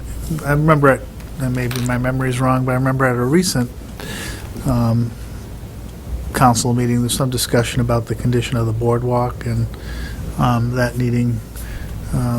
I think the boardwalk north of the train station is in not great shape, right? That is something that's on our radar for replacement over the next couple of years. There was discussion about, could we roll this into the project? There was discussion about, could we expand some of the street paving project into some of the cat alleys and drainage and different paving? And my answer was, anything's possible if the funds are there. But realistically, the $1 million we got in for the basic project was all that was allowed. What's some estimate of the boardwalk value of repair? I recall Councilor Hamel and I had a conversation with the Public Works Director. I wanted to say, I thought it was a couple $100,000, Yeah, I think it 200 was. to 300,000 range. Yeah. That's my recollection. We're still carrying a bond. Yep. Okay, thank you. Boardwalk. Thank you. All right, what's the will of the council? The floor is open for a motion. If someone cares to make one. Councilor Doyle. I'd like to make a motion that we go ahead and fund the burial of the wires to the utilities. In the 1,150? Not to exceed the $1,150,000. I'm sorry, would you repeat the motion, please? I'd like to make a motion that we go ahead and fund, I guess via the TIF monies, in order to bury the utilities in the Weirs, an amount not to exceed $1,150,000. I guess, is that what I'm trying to say? What am I trying to say? $1,150,000. Yeah. Okay, with the understanding that Up to 80% will be paid for, yes. That the TIF fund will be pay up to 80%. used to make the principal and interest payments to the extent, Yeah. we're getting clumsy with the language here, I apologize, but I think we all know what we're talking about here, that the An city amount would, not to exceed 80% of their available funds toward payment. for as long as it takes to repay the city's principal and interest payments. Does the clerk have that? Did. Is there a second? Second. Who was it? Councilor Bowens? All right, we have a motion and a second. Discussion. I'm Councilor Lippman. I'm supportive of this. I do think that we've got this, we have the parking garage, we have potential of state school property, a number of different things. I guess I want to get a better picture of how all the pieces fit together, and I'm just curious, what is our drop-dead date on voting on this so it doesn't interfere?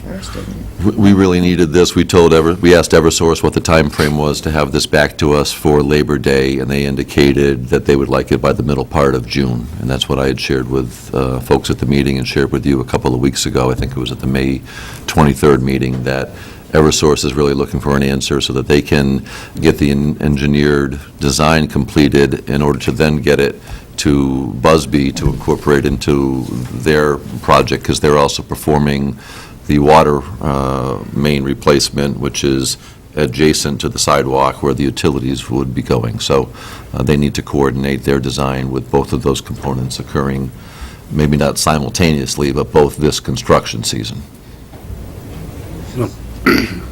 Any further discussion? Counselor Hamel. I'm pretty much in support of this also, but I'm going to do some tough love messaging. If you're standing under the wires looking at the lake on that side, looking at the lake, it's a beautiful view. If you're on the lake side on the boardwalk looking over, what do you see? Things need to be repaired there. Things need to be updated. And I would like to see this project more of a public-private project where things get done there. 3/4 of what we're going to do is in front of private buildings. There's only, I don't know, is that Veterans Ave where your pizza place is, Bob? Robert? That's New Hampshire Ave. New Hampshire Ave? Yeah. From there, up the tower is commercial. From the rest of it down, it's private. So, I think it's time that the owners look at doing something there also. It's needed. That's 60 to 100 years old of what's been there, and it's time for an update.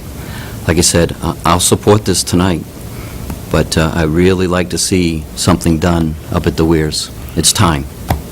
And the city's going to invest a lot of money. It's worth doing.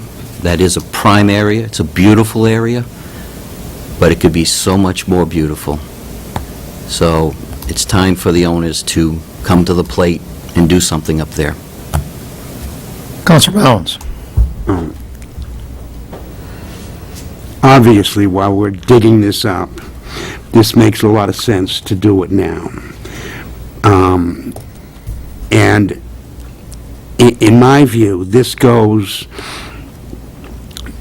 not huge steps, but some ways towards pulling the Weirs around to the idea that it can be a year-round destination for everybody.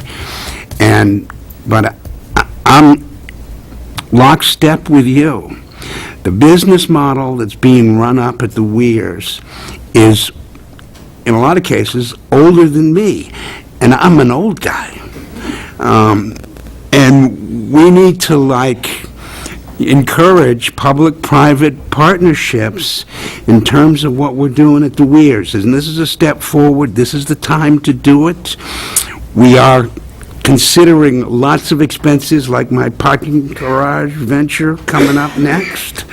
So I'm going to vote for it, but I'm going to say to the reality, I want everybody to look at your business model and see what you can do and see what you can contribute to the vision of a year-round Weirs in Laconia, New Hampshire. Yeah. Any further discussion? Excuse me. Councilor Bear. I can support this, but the only caveat is I do not want it to mean that we aren't going to do other things that we have on our plate. But I will support it. Anyone else? Okay, we're ready to vote. Councilor Littman? I guess just in terms of what Councilor Bear said, if we're adding this addition, why not utilize 100% so we're not crowding out other spending?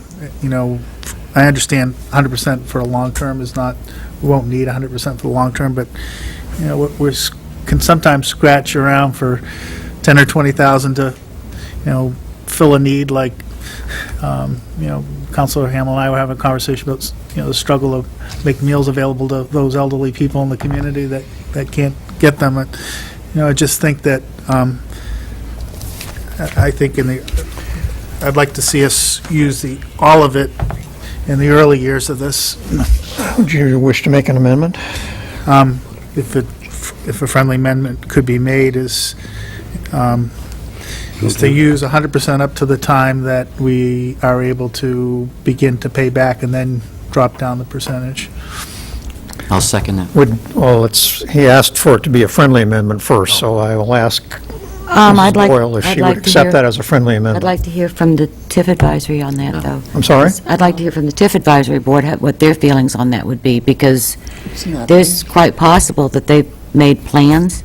I mean, I think 100%, if that's what we have to do to make it work, I would have to go along with it, but I think that you're crippling the ability of the Weirs TIF board to gather any kind of money for any additional projects that might come up. So I guess the short answer is no. Well, I mean, if I have to, I will, but I don't consider it to be overly friendly. Friendly, an extra $1.5 million.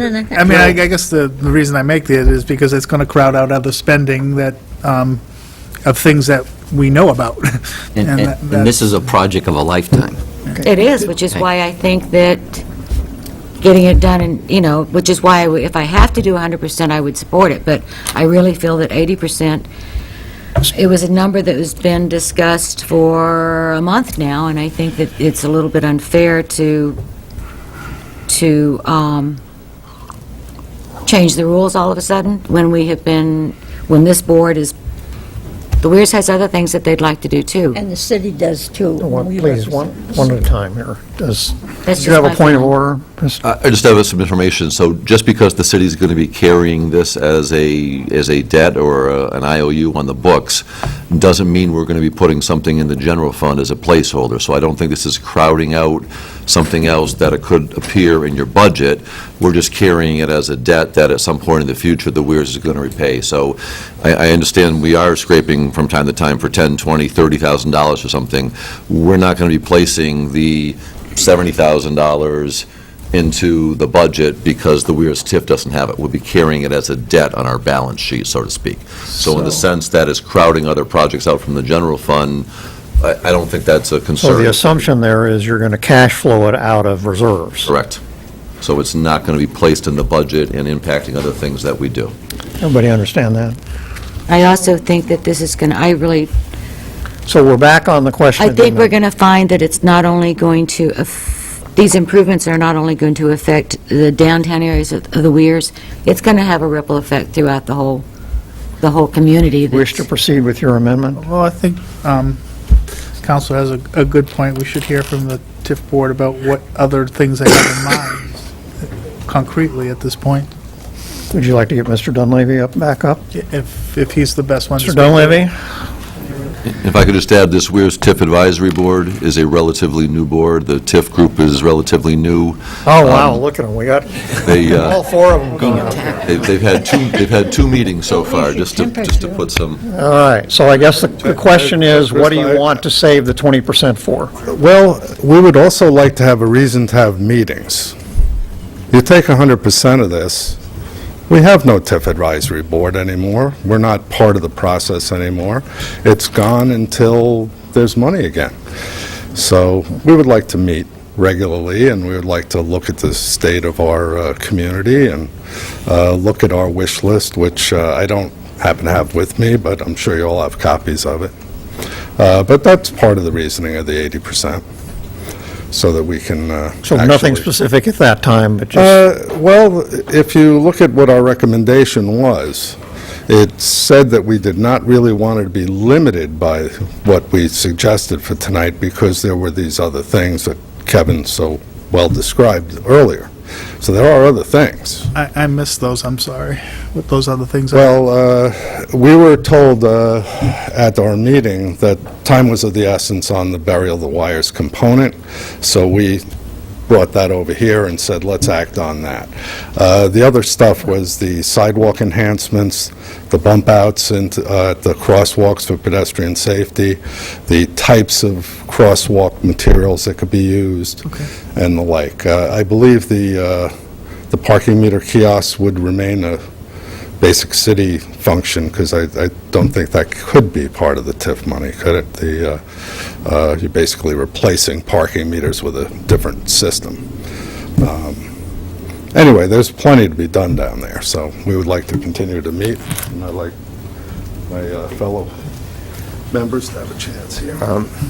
When the TIF was created, there was a long list of possible projects, and certainly the utility wires was the number one item on our list, but the number two item is the reconstruction of the beach, which is eroding bit by bit, and we want to do our part to contribute to that, if possible. If there's there's the idea of creating bicycle paths in the area, a public dock in the area, public Wi-Fi. There's a long, long list of possible things that the TIF would like to see done in the Weirs.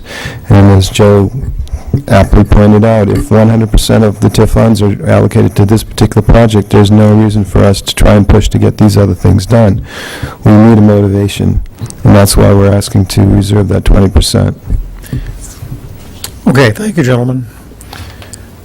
Mr. Poirier? Russ Poirier. To council's point about image, this will create an image and tell the tourists that, you know, Laconia is spending a lot of money doing a good job to attract the tourists to the area.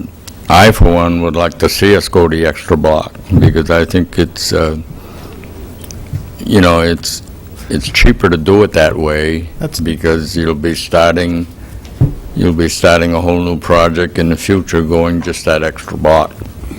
So just to be clear, what I was talking about was not doing that. No, I understand. It's just in terms of The issue. other thing that was never brought up, when we talked about the savings that this will incur, you know, you're going to have LED lighting, you're going to have less... Well, I understand that, but that's not Counselor Lippman to his point. I'm sorry. His point is simply what other project, or question had to do with what other projects the 20% held in reserve would go toward. So, are you satisfied with that? I guess what I hear is, you know, a compromise to understanding what your position is at least the first year or two to be able to use 100% so that we can not crowd out other things. I hear you're saying that we're going to take it from reserve funds as opposed, but then those funds aren't reserved for something else as well. I mean, just to give us a chance to walk into it, step up to it, because we have a lot of things on our table that are also very worthwhile things in the city, and I support the project. I just think that we're going to feel a lot of budget stress over the next few years here. So where are we on an amendment? So I guess, I don't know if it would be considered... Is it going to be friendlier, just like for the first 2 years, 100%? The first 2 years, would that make it friendly enough? Or Could you still meet for 2 years without losing your momentum, you think? Can I say something? I understand your intention, but the first 2 years, the TIF district will hardly have any money. So your suggestion of making us 100% responsible the first 2 years, I don't think is going to have much of a contributor factor for the city. I can tell you that though we get to issues that are really important, you know, that where 10 or 20,000 does matter. I'm going to be fighting for $3,000 coming up in this budget discussion next week. 3,000. Okay, where are we here? You've offered an amendment to say the first 2 years it'd be 100%. How about 90? We'll do 90. Leave 10. I'm sorry, 90? How about 90? Okay. First 2 years at 90%. Would you consider that a friendly amendment? You don't have to. I'm not pressuring you here, Counselor. I'm just asking. It's getting better. We're going to be here all night. So the answer is no. Would you still want to make the motion, the amendment? How about 85 for the first 3 years? And then 80, up to 80 after that. That gives us all something to play with. Sure. All right, so we have a friendly amendment here. Who made the second motion? Counselor Bounds? I did. Will you accept that as well? I'm going along with anybody here. Somebody make a note of that. Counselor Bounds is I going wonder along why. with That'd be a anybody. first. Okay, so the motion has been amended to say that the first 3 years Up to 85% will be 85% instead of of the 80. available Weirs TIF district funding, not to exceed, I'm reading it now, that makes it much smarter. And then it will drop to 1,150,000, 80 after that. And then drop to 80%, 3 years at 85. up and to then- 80%, And then up to. Up to 80%. All right, everybody got that? So that's now the motion. Any discussion? Could I have just offer one point of clarification, Mr. Mayor? So when we presented with the TIF Advisory Board, they indicated that this was the crunch for getting this decision tonight so we can move forward with utilities while they're still going to be working out ideas of concrete or crosswalks and those things. When they come back with those recommendations, it's always been the thought that that rolls into this 1.15, but that ties into the math that you did, Mr. Mayor, that we're talking about $100,000 a year with a payment. So at some point in the next month or so, as the plans progress, the Weirs TIF Advisory would come back and say, now we're looking for an amount to do concrete rather than asphalt, and we'd like to do this type of crosswalk versus the basic in an amount not to exceed. But that collectively would tie in with principal and interest payments not to exceed the $100,000 that the mayor has calculated. So I the just wanna make gross that amount would very go clear. up? Gross amount would go up, and an amount, we had a discussion of not to exceed $200,000 with those additional types of upgrades, which are still part of this project. But the debt service would stay in Debt the service would stay at the $100,000 $100,000, guesstimate yes. range. Just want to make that clear. Everybody got that? No, I'm not sure I'm clear. I'm sorry. Can I just read the motion back to you to make sure that I have it correctly? Sure. So it's to utilize 85% of the annual available Weirs TIF district funding for the first 3 years at an amount of up to 80% for the remainder, not to exceed $1.15 million for the relocation of utilities underground and new streetlights on Lakeside Avenue from Endicott Street to Tower Street for the principal and interest payments for the project. Is that correct? Counselor Doyle is nodding her head in the affirmative. All right. So I just want to beat this to death one more time. So right now, we're talking about a $1.15 million project. It potentially could be as much as 1.35 when we start doing upgrades to sidewalks, crosswalks, et cetera. That 1.35 is what the mayor was basing on the $100,000 annualized debt service. But that doesn't count the $1 million road. So That's- actually, we're, That's in your budget book. yeah. That's in the Yes. budget. Doesn't, correct. So when they come back to say, we'd like to do X, it's not increasing that $100,000 number, where we've already factored that into that annual debt It's payment. going to increase theoretically the gross amount of spending, but not the cash flow. Okay, we ready to vote? All right, we have Counselor Doyle's motion on the floor. All those in favor of adopting Counselor Doyle's motion, please raise a hand. I have 6 votes in the affirmative. It passes. Congratulations, Counselor. Thank you. And we're still friends. And thank you all for being with us tonight. Okay. Back to my agenda if I can find it. Hey, bro, I don't know, do we have one? Item number 3, proposed parking structure in the surface area currently occupied as a municipal parking lot. This item was put on the agenda tonight at the request of Councilor Bounds. I'm going to recognize him in a moment. But first, I'm going to ask the council, if you will bear with me, in reference to the non-public minutes of our May 23rd meeting, which we approved earlier tonight, there is a section of those minutes that need be made public at this point in time as part of the discussion that we're about to get into.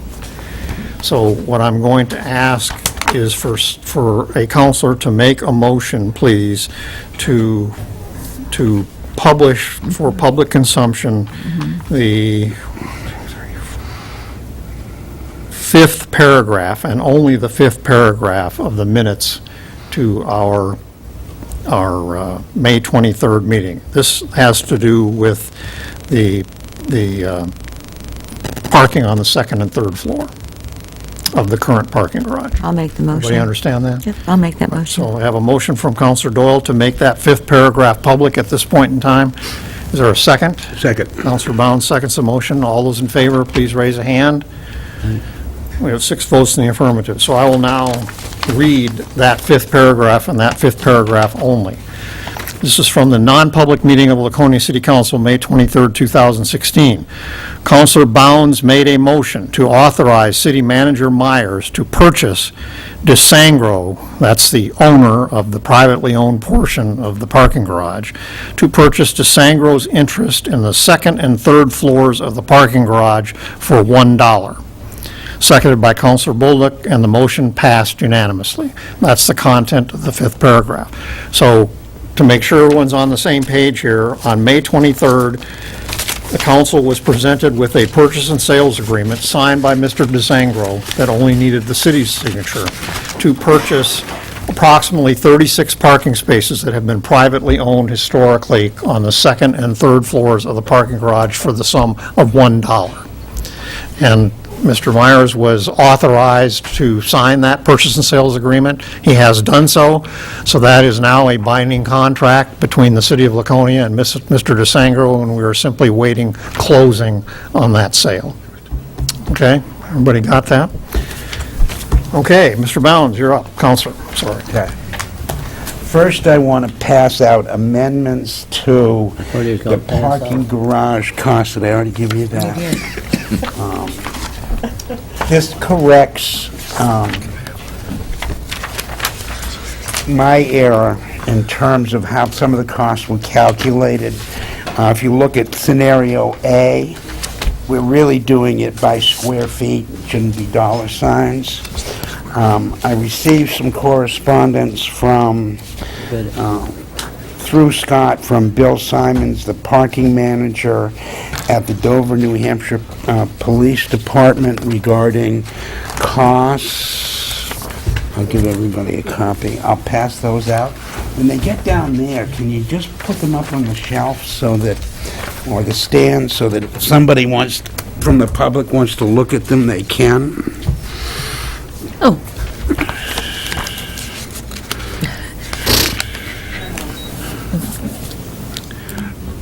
First, I want to just do a brief history. I promise I'll be brief. As you all know, back in June, or I may be wrong on the month, of last year, this council unanimously and enthusiastically entered into a relationship with Belknap EDC so that we could go ahead and develop the Colonial Theater downtown. And we're well on our way to doing that. There's been some delays in terms of the funding, and I don't know if we'll be breaking ground. What's the projected date now, Ed? You know, March or something like that? Well, I think we're theoretically back on a closing date of on or about December 1st. Okay. At this moment. Because... Which would have groundbreaking on 1st of January. Okay. In the interim, a couple of things happened. Most notably, we found out that the downtown garage was on the verge of collapse, and we had to do emergency repairs at some significant cost, and we had to close down the third floor or the second floor, depending on how you want to count it, for the time being and hopefully permanently. I think there was unanimous support at the time we learned the parking garage was failing, that we had to do something about the downtown parking garage. And we explored some options which included significant repairs to the downtown garage, which then included a facelift to the downtown garage, all coming in at first $3 million and then $5 million to get the project done. I had conversations around town, and quite notably with Attorney Leahy and some others at an event, and it occurred to me that putting any money into the downtown garage was a huge mistake. And the eventual fate of that garage was demolition and opening up all of that real estate on Main Street to prime time public-private development in a perfect location on Main Street with all kinds of options. So then I started to develop this proposal for a downtown parking garage in the municipal parking lot. I am aware of two sentiments with respect to the municipal parking lot. Number one, it's not highest and best use. And number two, that we should just do nothing. So with that history in mind, let me go over the nuts and bolts of my proposal. And I've come up with this proposal because I want to put the city in a position to take advantage of the new market dollars and tie it to the Colonial Theater and begin construction of the Colonial Theater in the January timeframe. And hopefully, if we can do it, build this garage by the summer of 2017 and open it up to the public. Now, I've done parking garage costs estimates. Those appear labeled with that sheet, and I'm basing it on 314 spaces. Let me go through the scenario for A. There's, according to Barrett Salter, Bonnet Page and Stones, these are based on his estimates. The average parking space is about 400 square feet.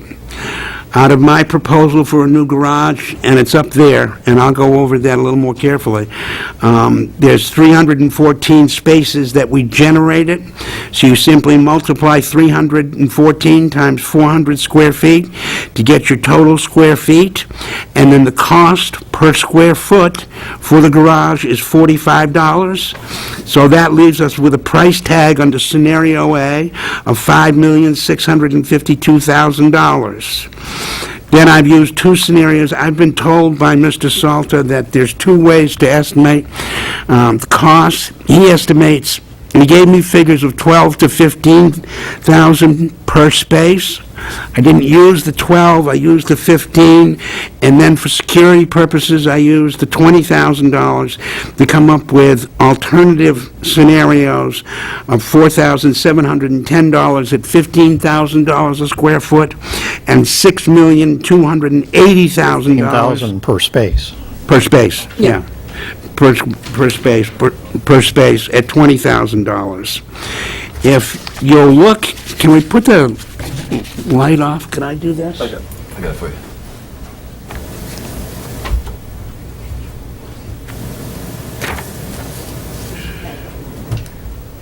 There's the outline of the garage and where it would go.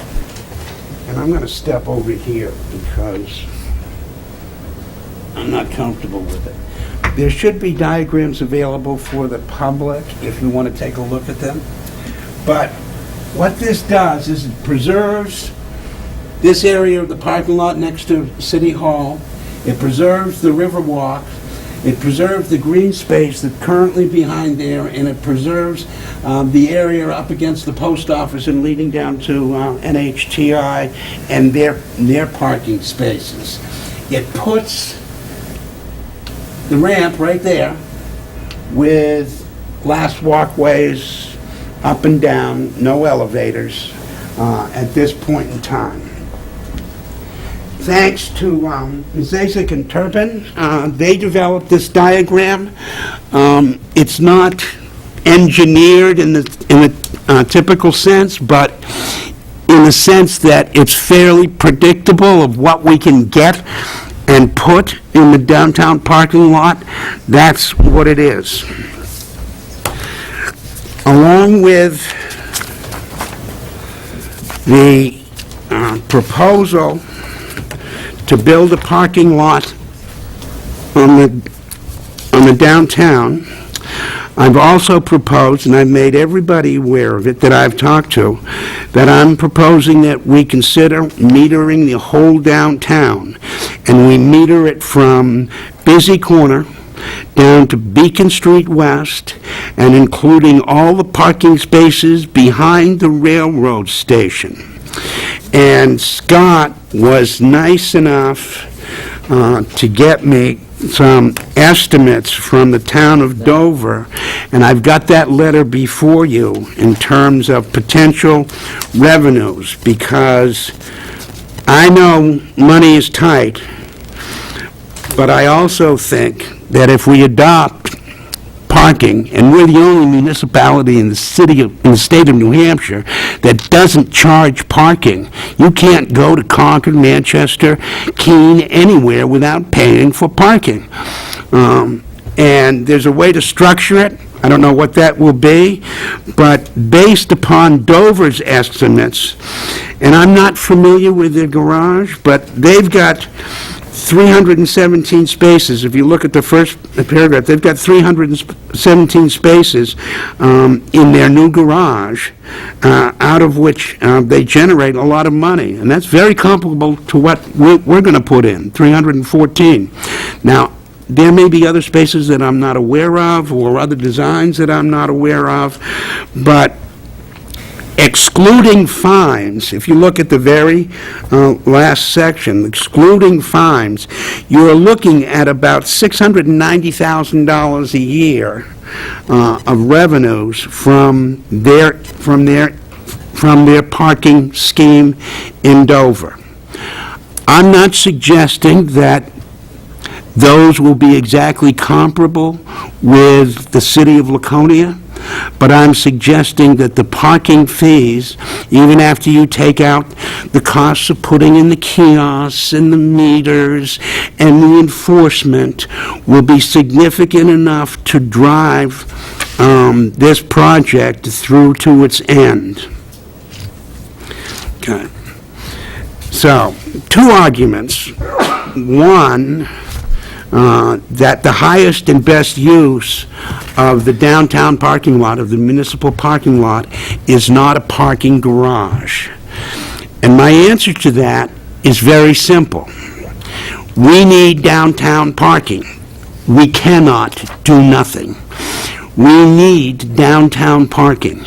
And there is not a place in downtown Laconia where you can put downtown parking except on the municipal lot.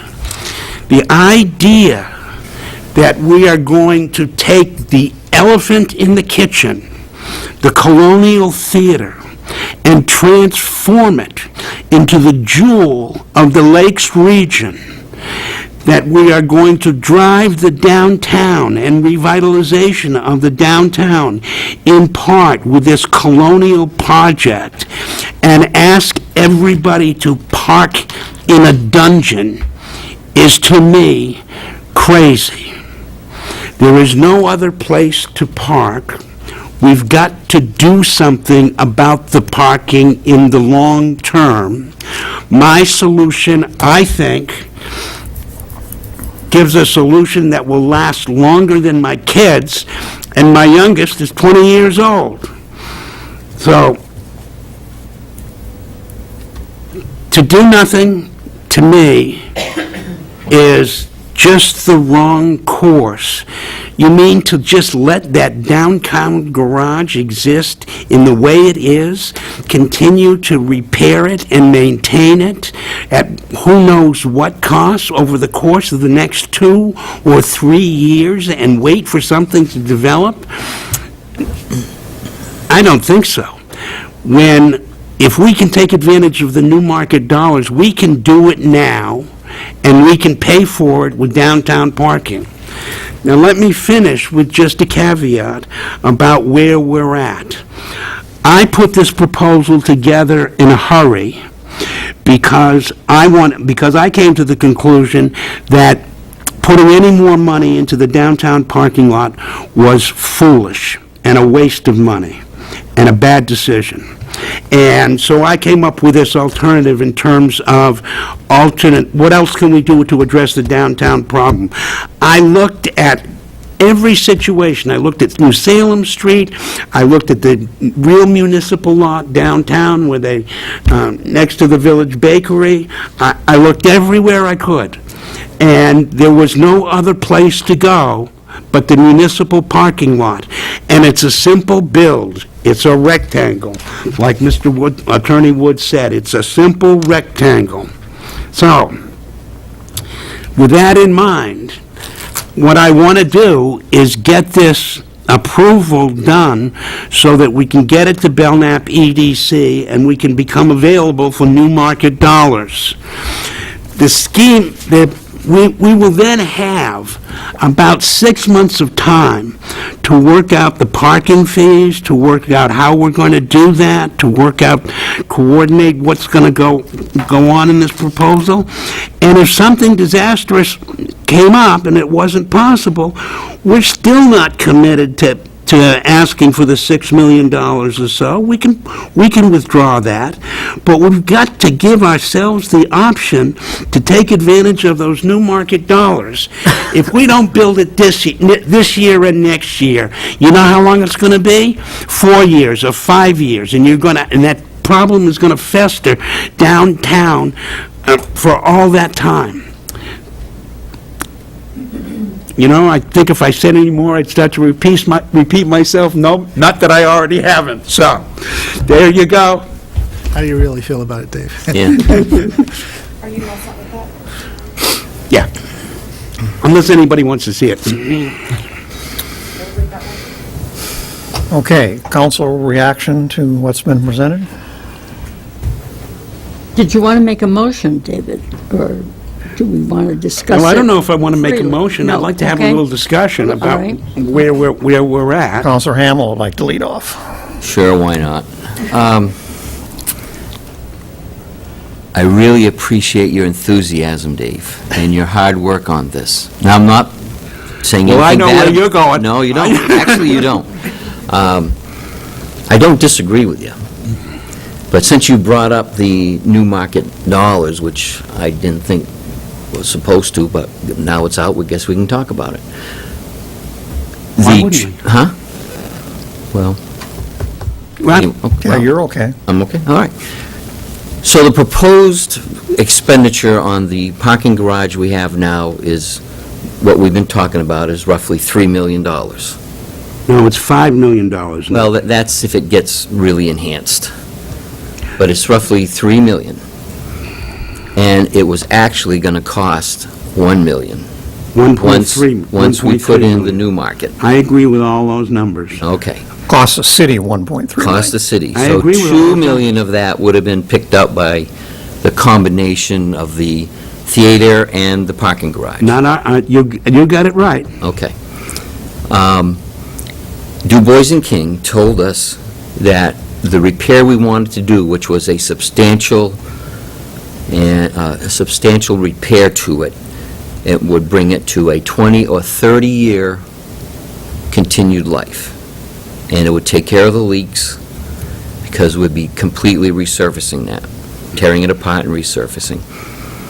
If you build a new garage out there, he also told us any garage in New England has a 20 to 30-year life without some...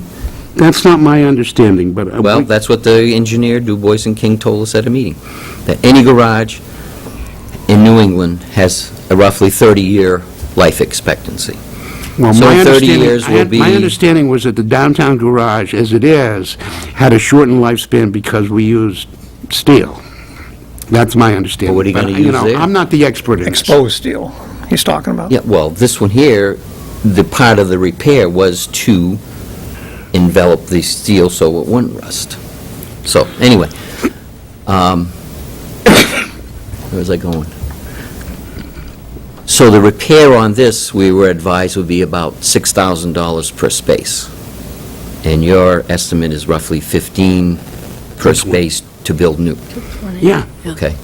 Before new market. Like I said, I don't disagree what you're looking at to do, but if that's going to happen, and I would like to have more time to actually look at this, I won't vote on anything tonight, but if that's going to happen over there, I would really like to see a public-private partnership where commercial space could be put underneath, either on the Beacon east side and also on the river side, cafes along the river, whatever, with living units above. And if we don't do it all together, it ain't happening. You know, as the mayor said, he wants to see it privatized. And I don't know of anybody that would invest $6 million in a parking garage right now. Well, my response to public-private development is, I'm certainly not opposed to that. You can't put that together in the timeframes that we're talking about.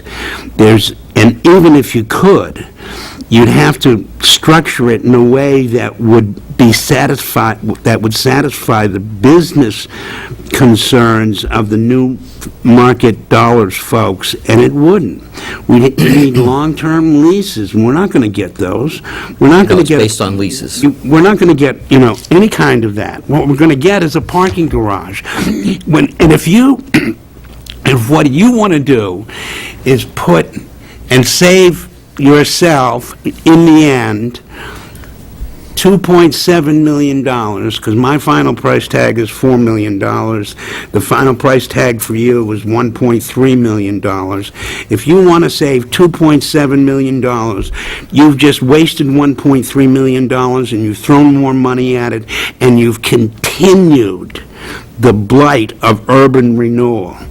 I want to wipe that out. I want to just wipe it out. I'm just bringing up facts. I'm not disagreeing with you. Okay. But also, you're going to take the problems that people have of parking over there, and you're going to put them there. It's going to be no different. Oh, it is. It is going to be much different. It's not going to be a dungeon. It's going to be open. Parking We're going garage to build it is to a modern parking standards. It's going to be a much different parking experience. Much different. What we would do to that building would be a much different parking experience, Right, too. what we would do to that building, to me, would be a delight if it included a wrecking ball. It's going to have holograms of Counselor Bounds welcoming people as they drive up to Well, there's But, the other point is, that piece of property over there, along with what's along the river, Yeah? the city of Laconia has very little riverfront property left. And what it should be used for, as opposed to what's going on there now. That property is very valuable, and this city really needs to take a hold and say, what are we going to do with that? And what's going to be there? And we really aren't doing that. No, we haven't done that, and here's the problem. I go back to the problem. The problem is a long-term parking solution, and the only long-term parking solution for the city of Laconia is that municipal garage that I'm proposing. That's the only one. There aren't any spaces in the downtown. You can't get them out of New Salem Street. You can't get them out of the municipal parking lot downtown. You can't get them anywhere. You can't get them even out of Davis Place. I've looked everywhere I can look for parking solutions, even just on-the-ground parking solutions. Okay, part of the parking solution, look at the discussion of losing 12 spaces. It's the end of the world for downtown. There's 118 or 20 spaces on the third floor that Matt sees every day that isn't even used. That could vacate all of downtown parking to put it in that garage, and there'd be plenty of parking downtown. Look, if you can convince me that this city can be a thriving place, that we can generate economic development downtown with the current parking spaces we have, I'm fine with that, but you can't convince me of that. I can't tell you to come and enjoy the economic vitality of the downtown, the Colonial Theater, the new businesses. I extend you this special invitation, and along with that, an invitation to, I said before, park in a dungeon. I've lived here all my life. I go downtown a lot. Never had a problem finding a space. I'm not saying it won't be in the future. All right, let's give somebody else a chance here. Counselor Doyle. I just, I can see the concerns with the finances and such, but quite honestly, there's an old saying about putting lipstick on a pig. And if we, we have an opportunity to actually do something right instead of just dressing it I'm up. not disagreeing with this And- thing. I'm just bringing up other points, what it's truly going And to I cost initially to thought fix that this property over here might have a higher and better use than a parking garage. I'm not so sure that it's large enough Boy, it's to do any kind of development on it, though, really. I really don't know that it is. And, That's why I'm saying, But also let's think about it a but when you little bit also before we look- make well, we're not making choice there like we decisions. did there. But the other thing, too, is if we are looking at the Colonial Theater, 700 seats, we need to have enough parking, and I think that the parking needs to be close enough to that, because people would eventually find their way down from the parking garage this direction, but it really, as... So, But, hold on, the other thing, too, I just, you go into that parking garage, yeah, it serves its purpose, it does what it needs to do, but when you leave, you feel like you need to take a shower. It's that's just... the way it is now. That's exactly right. I mean, it'd be like that if it was fixed. Yeah, but I just really feel like we'd be, like, again, prettying up a pig. I really, So this one's going to be closer than this one. to the the Colonial. Colonial, I think so, yes. It's right So around the you're going to corner. walk 25 feet more. Yep. You, I would do it, you would do it, but there's a lot of people that won't. Okay, Counselor Bear has her hand up here. Let's let her weigh in. I have a prepared statement, only because there's so much McGill You going haven't on. listened to the discussion yet. Well, I have. Oh, I've yeah. spent the week, I've talked with the mayor, I've talked with the city manager, I've talked with David Bounds, and I did a lot of soul searching. And because the city manager has said that the Weirs project will not interfere with other projects that we may have to come up with because it'll come out of reserve, right? I feel safe in saying that I'm going to support this motion. I always try to do what is right for Laconia, and am always very careful about where we spend our money. I have opposed many bills and budgets over the years because I did not find them financially necessary or the need for them to outweigh other projects. I always ask myself, do we need this? Will the city suffer if we don't do it? And is our safety at risk if we don't do the project? In this case, I am truly at odds with myself. We have a garage nobody wants, and it's going to be costly to put it in shape. But something has to be done. How many options do we have? Do the unpopular thing and put more money into a bad situation? What other options are there? So far, I've heard two. One is to do nothing. Why are we here? Were we elected to do nothing? The other is a viable, though expensive, and a somewhat tenuous plan, but answers my criteria. We need a parking garage. It is necessary. Will the city suffer if we don't do it? Yes, because the other option is nothing. There is another reason.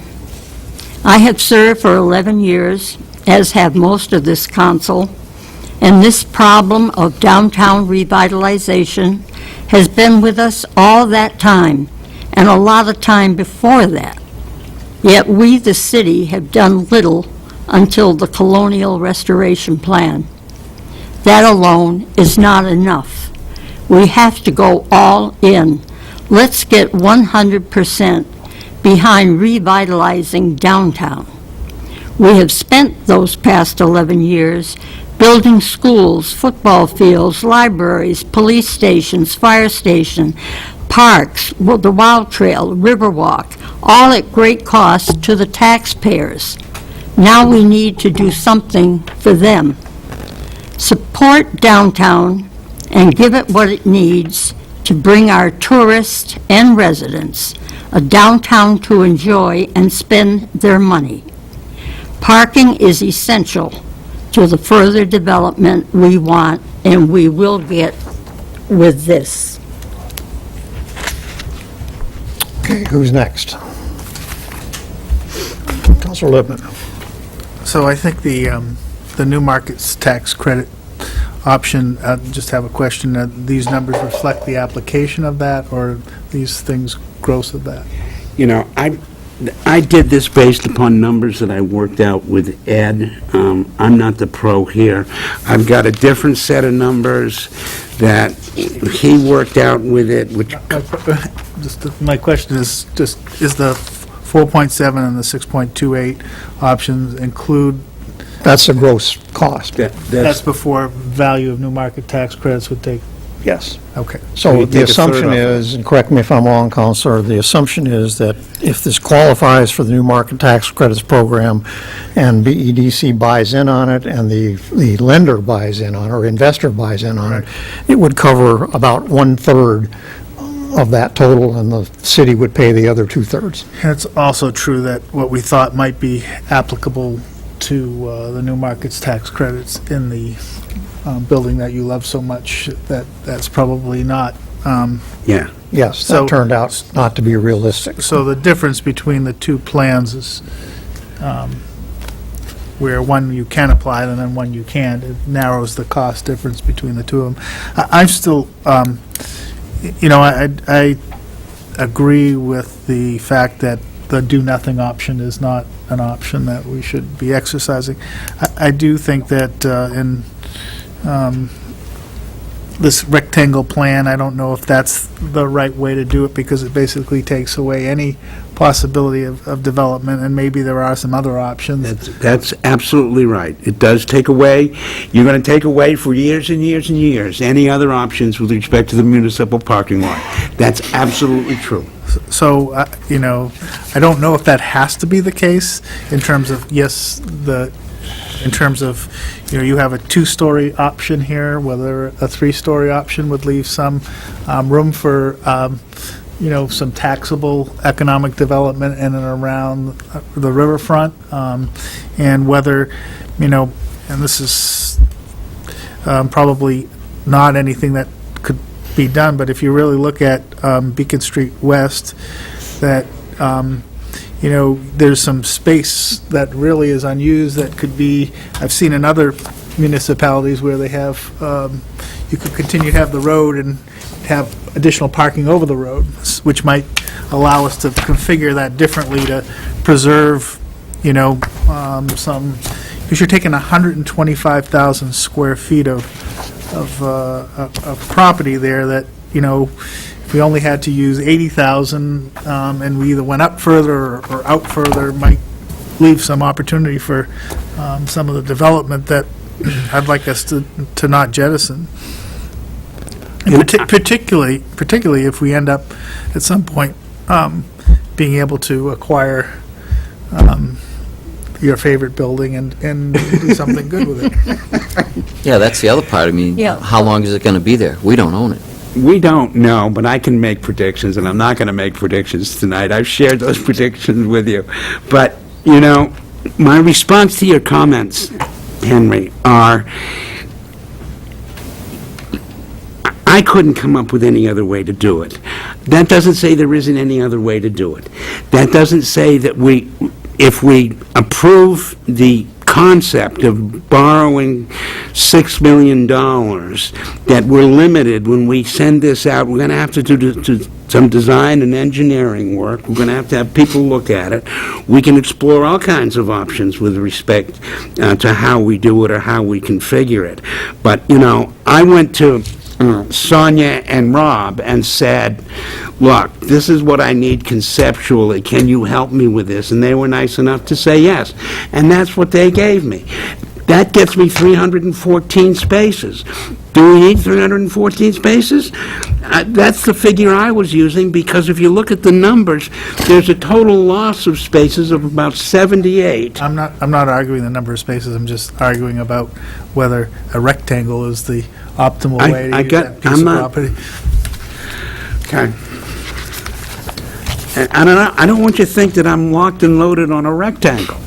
Counselor Bolduc. Sounds like it to me. I hate to see us put any money into this over here at all. I don't think, for 25 years, I don't think we're going to fix the problem, because we're not going to start from the ground and work up. We're going to just patch and fix this place. I've been saying for years that we ought to put a parking garage over here. I don't know who the heck would buy a place to live to look at the river, because there's no view there. I would say that we should tonight put the parking garage over here, and the only recommendation that I have is you put a roof on it. You don't put an open space in New Hampshire. And we already know It's $1 million that's going to cost more. $1.5 million.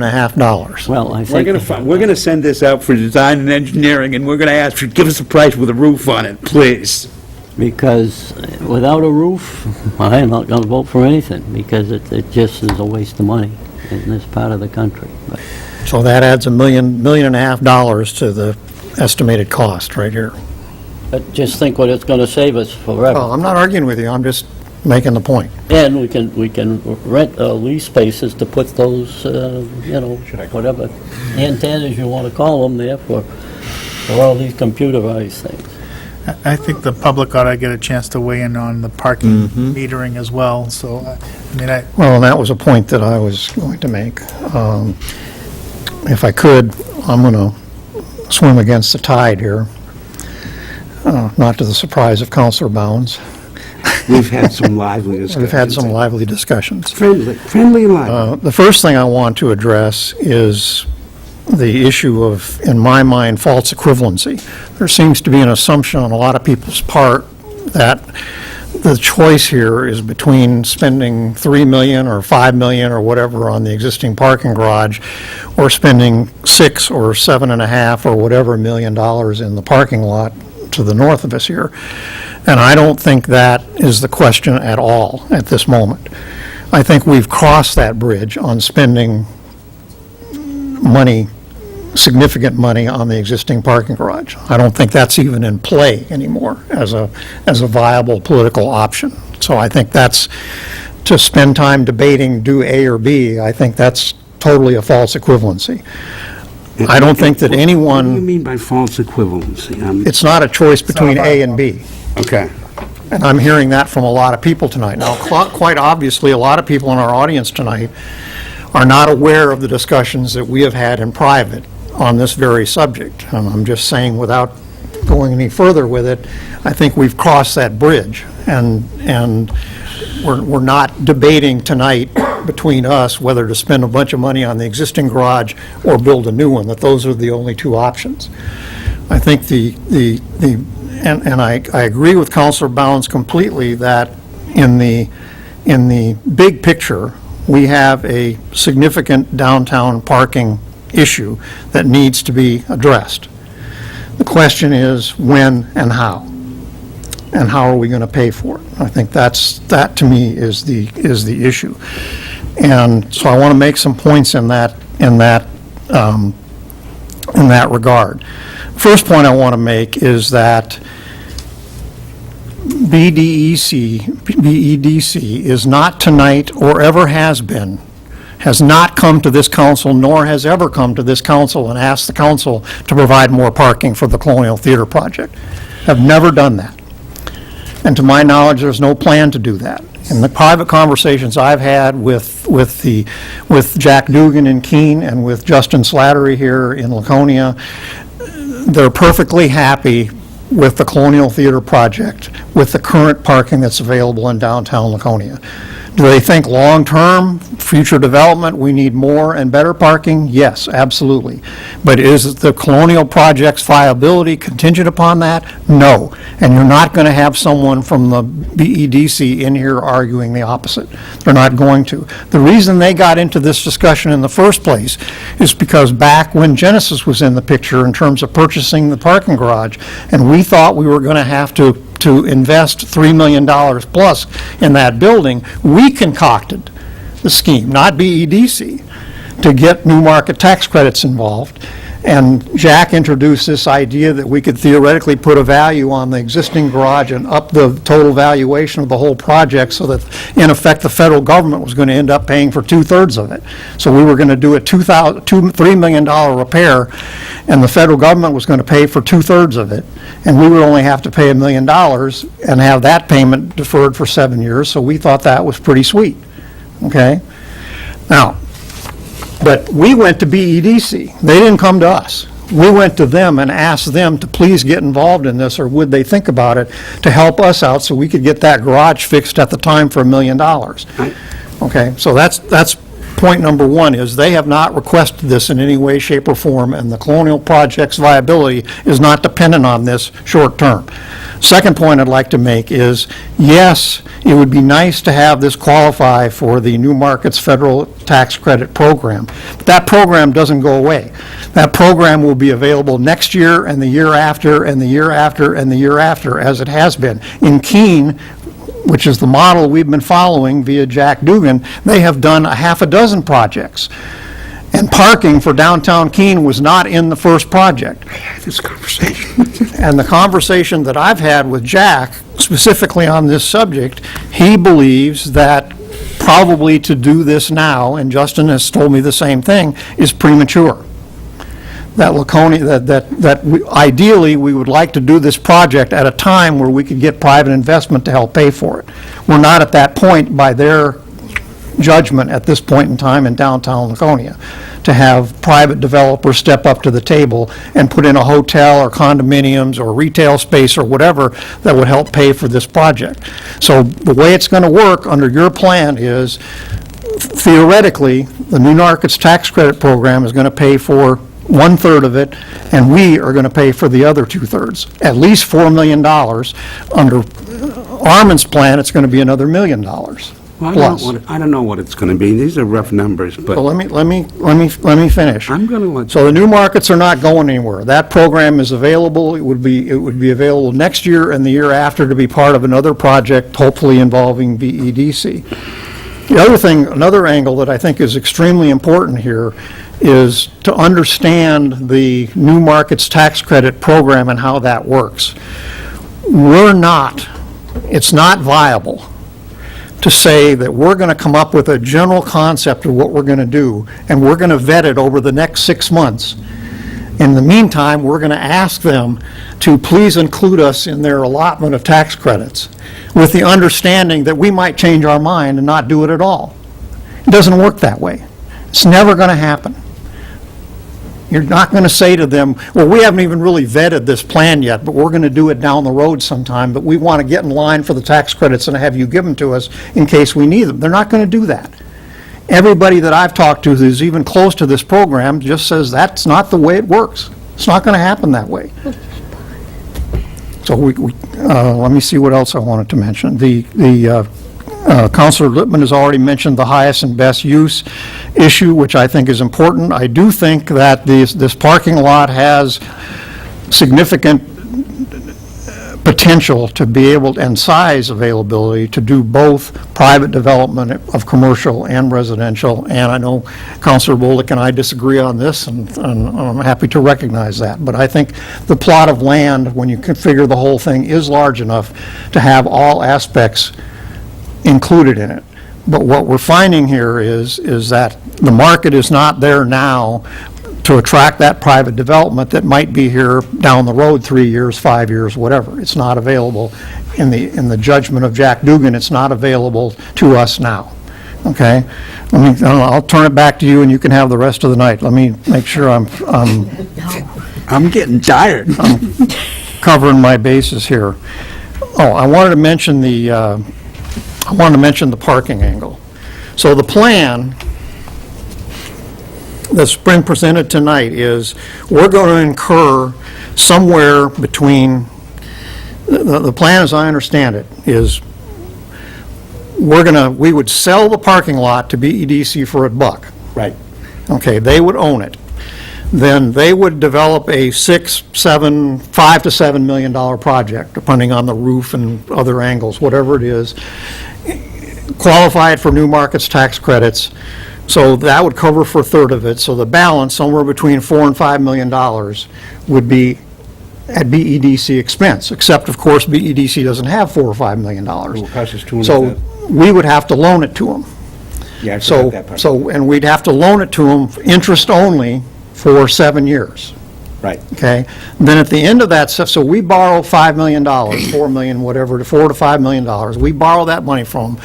We loan it to them, and we pay the interest on that, which over 7 years would amount to about $1 million. Okay? Assuming we don't start making principal payments, which we could right away, but assuming we don't and we pay interest only ourselves, we would pay over 7 years $1 million in interest, and at the end of that 7 years, we'd still owe the entire principal. We'd have nothing to show tangibly from a dollar standpoint for the $1 million we paid in interest. We would still owe the $4 million. So now we got to pay for the $4 million, okay? So the debt service on that is going to be about $340,000 a year, okay? Down the road, after we've already paid the $1 million in interest, retiring no principal, we're going to owe another $340,000 a year in principal interest payments. Now, as I understand it, we're going to pay for this with paid parking, okay? And I think that that is a solid idea that needs to be vetted on two fronts.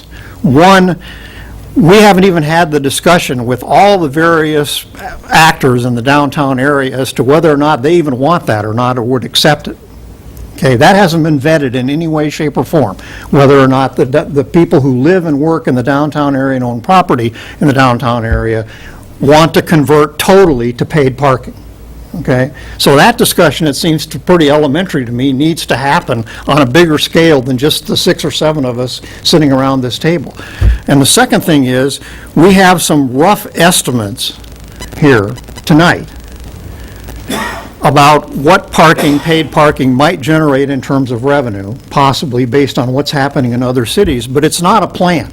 No experts have analyzed downtown and said, this is how much you could expect to generate in parking revenue in downtown Laconia. We don't know whether that's 100,000, we don't know whether that's $1 million. We have no idea at this point in time. I've not seen a plan that outlines that in any way, shape, or form. There is no plan, and you know that. Yeah, it's an idea. You've said it. It's exactly right. This isn't a plan, it's an idea at this point in time.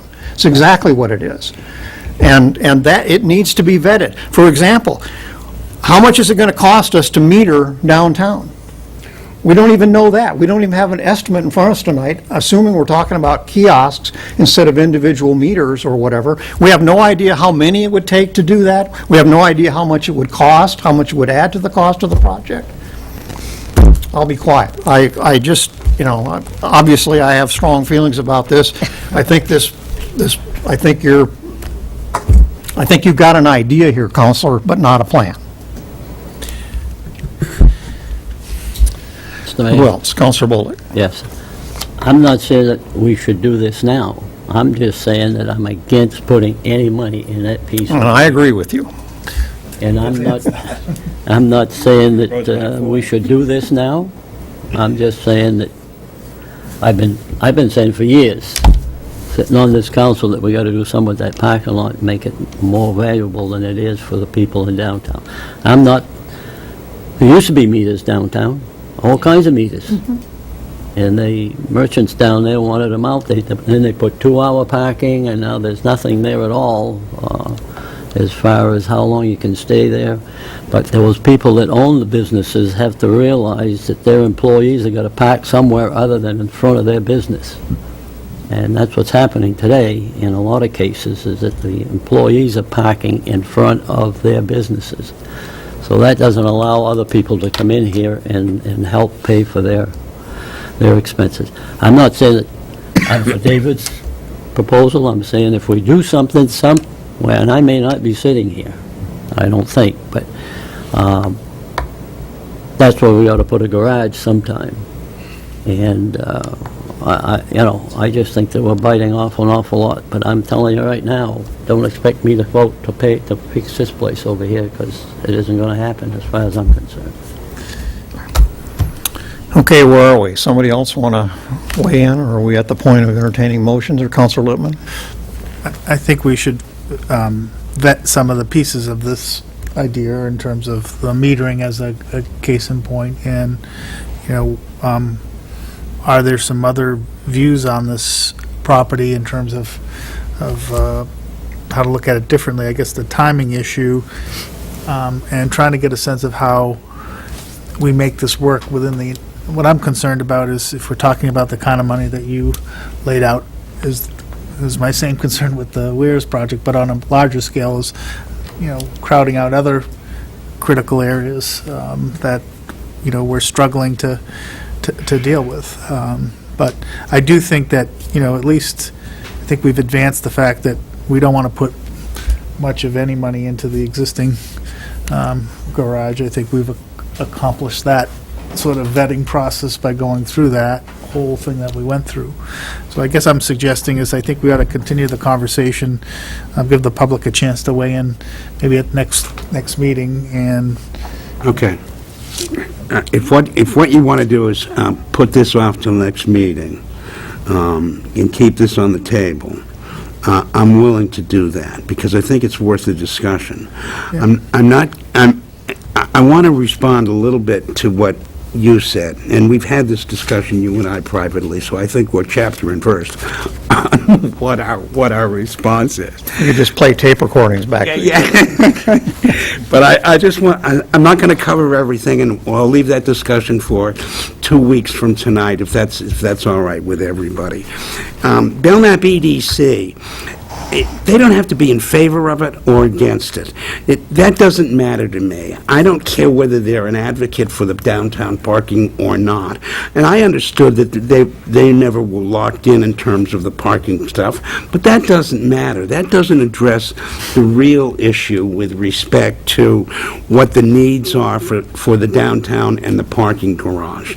And I'm not suggesting we need the parking for the Colonial itself. I'm suggesting what we need to do is to say to the downtown of Laconia, look, we're willing to invest in public-private partnerships, and this is how we're going to do it.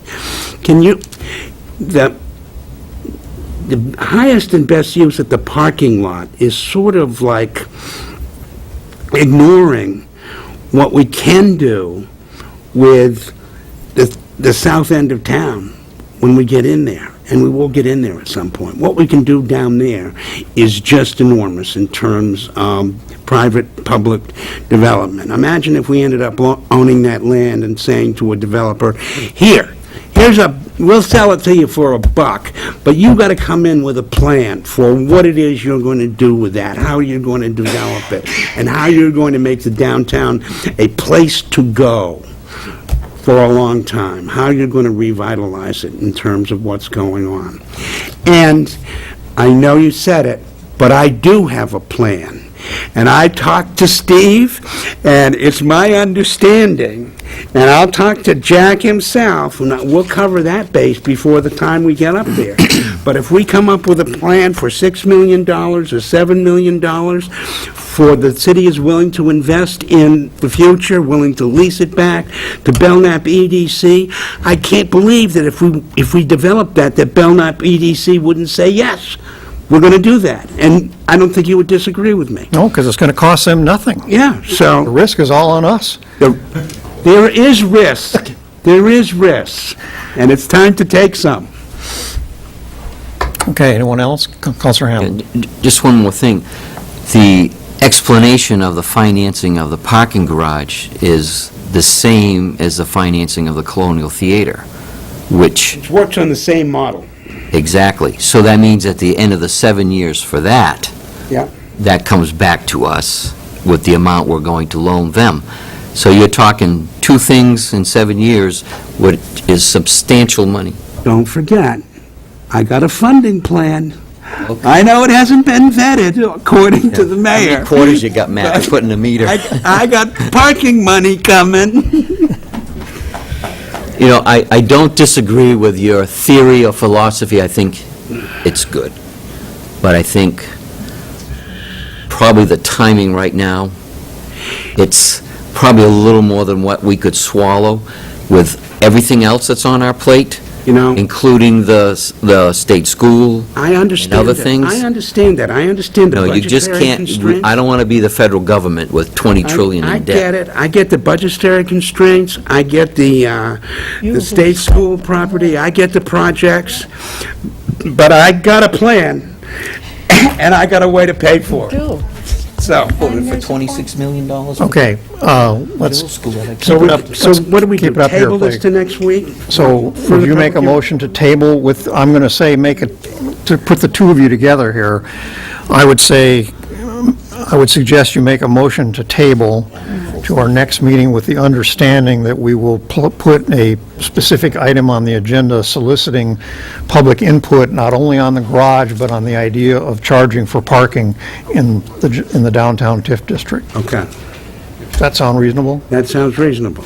Okay, will you make that motion? Does that sound reasonable to you? All right, so the motion's made by Counselor Bounds, seconded by Counselor Lippman. The motion is to table this till the June 27th meeting. Yes. At which time there will be a section for public input. Public input on both the suggestion for the new parking garage and for the concept of charging for parking in the downtown area. Just want to say, we've got 10 minutes, so. Okay. So I have a motion by Counselor Bounds, a second by Counselor Lippman. Any discussion? I didn't hear the motion, I'm sorry. The motion is to table until our next meeting and solicit public input. Till next meeting? Next meeting. In June? The next regular meeting in June. Yes. Okay. Okay, all those in favor, please raise a hand. 6 votes in the affirmative, that motion is tabled.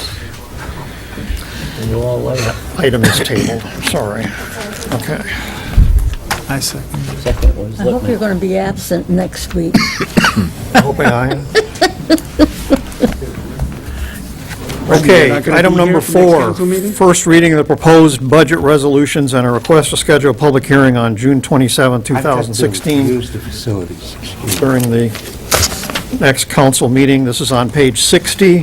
This is a procedural item that I think I can sail through really quickly, if you will bear with me. So we need to pass 9 resolutions on first reading. Don't worry about the numbers, they're just placeholders. Yep. And schedule a public hearing on same for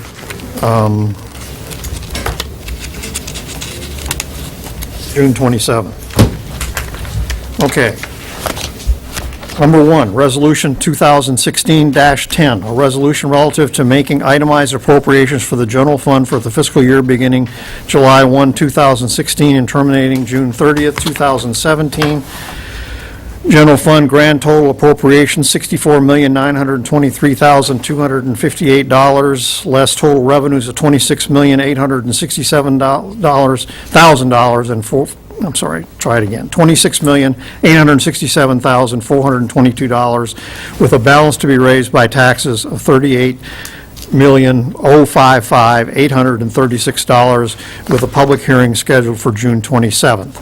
That motion, please, to adopt that resolution on first reading. Counselor Doyle, seconded by Counselor Lippman. Any discussion? All those in favor, please raise a hand. We have 5 votes in the affirmative, and that motion carries. Resolution 2016-11, a resolution relative to making itemized appropriations for anticipated grants for the fiscal year beginning July 1, 2016 and terminating June 30th, 2017. Anticipated grants, grand total of $617,904, less an equal amount of revenues, with a public hearing to be held on June 27th during the regular council meeting. Moved by Counselor Bolduc, seconded by Counselor Hamel. Any discussion? All those in favor, please raise a hand. And that is adopted 5-0 on first reading. Resolution 2016-12, a resolution relative to making itemized appropriations for the Special Revenue Fund Motorcycle Week for the fiscal year beginning July 1, 2016 and terminating June 30, 2017. A grand total appropriation of $173,088 and revenues equal to that same amount, with the public hearing to be scheduled during the regular council meeting on June 27th.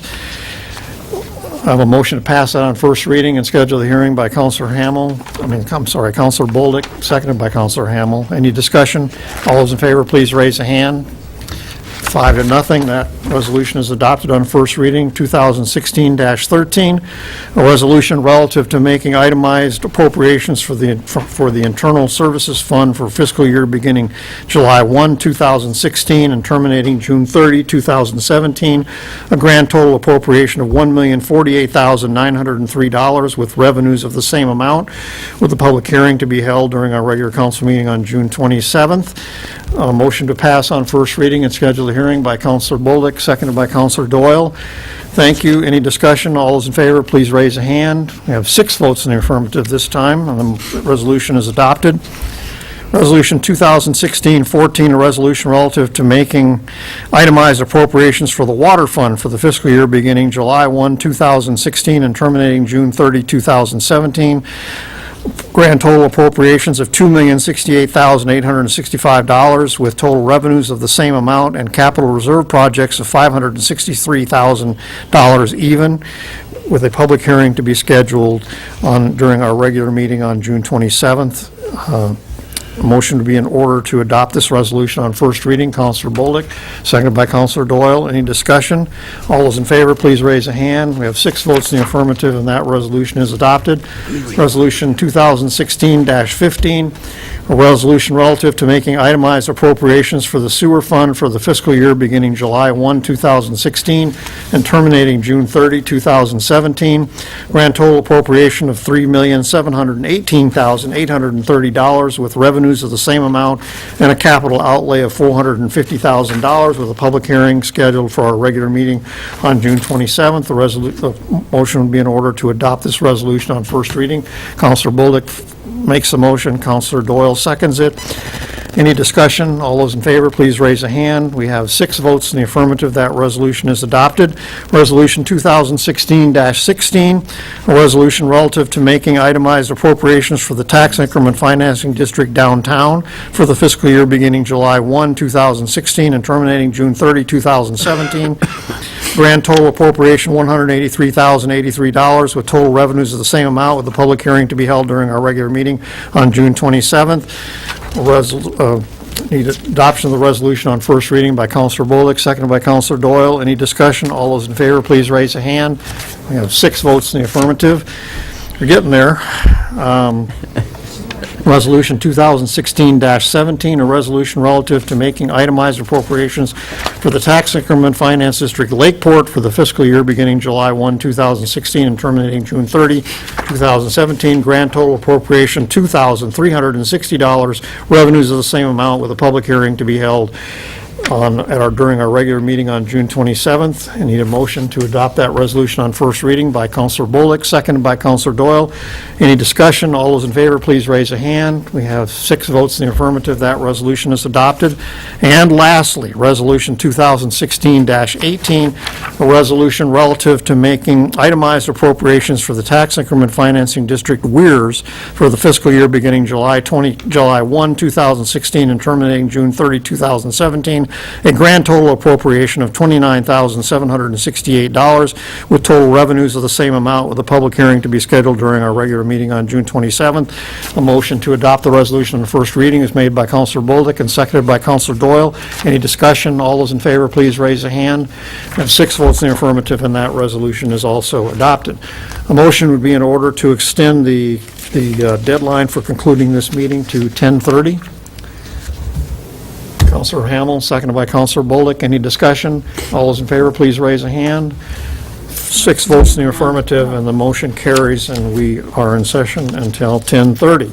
If you do it earlier, I'd be in favor of that, too.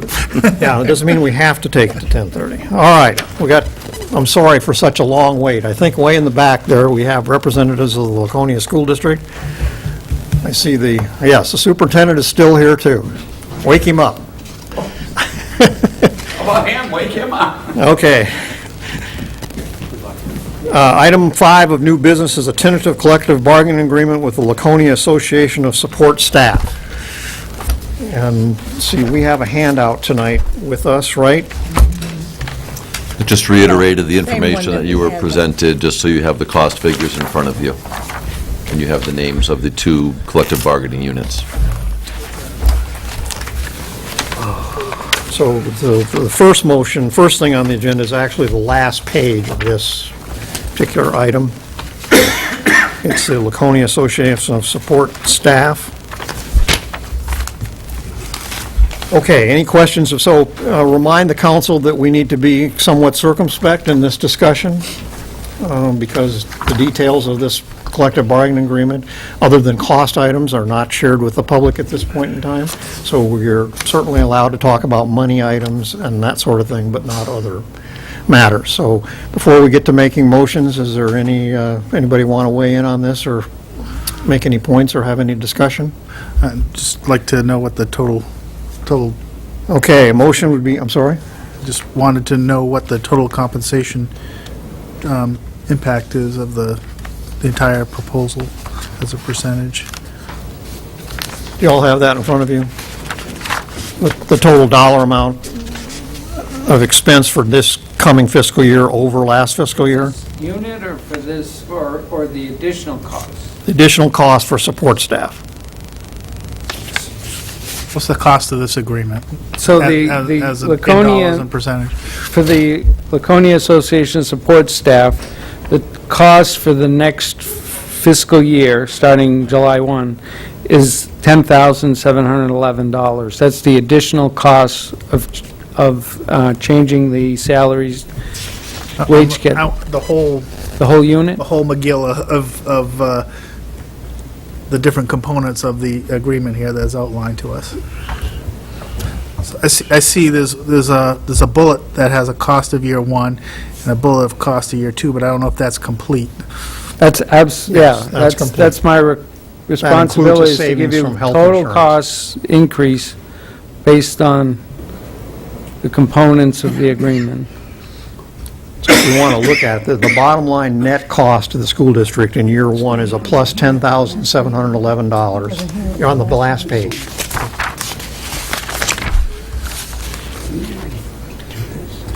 And then the cost of year two would be an additional $20,000. This is on top of the 10. It's a two-year contract. He wasn't here at the last I'm sorry meeting. that I wasn't here. So that we're dealing with just the support staff. The support staff, Yeah, one. the Association of Support Staff is what we're talking about right now. Okay. Yes. Right, these are the custodial staff. There's 18 employees in this group, so it's not a huge amount of money. It doesn't involve the teachers this either. That I get.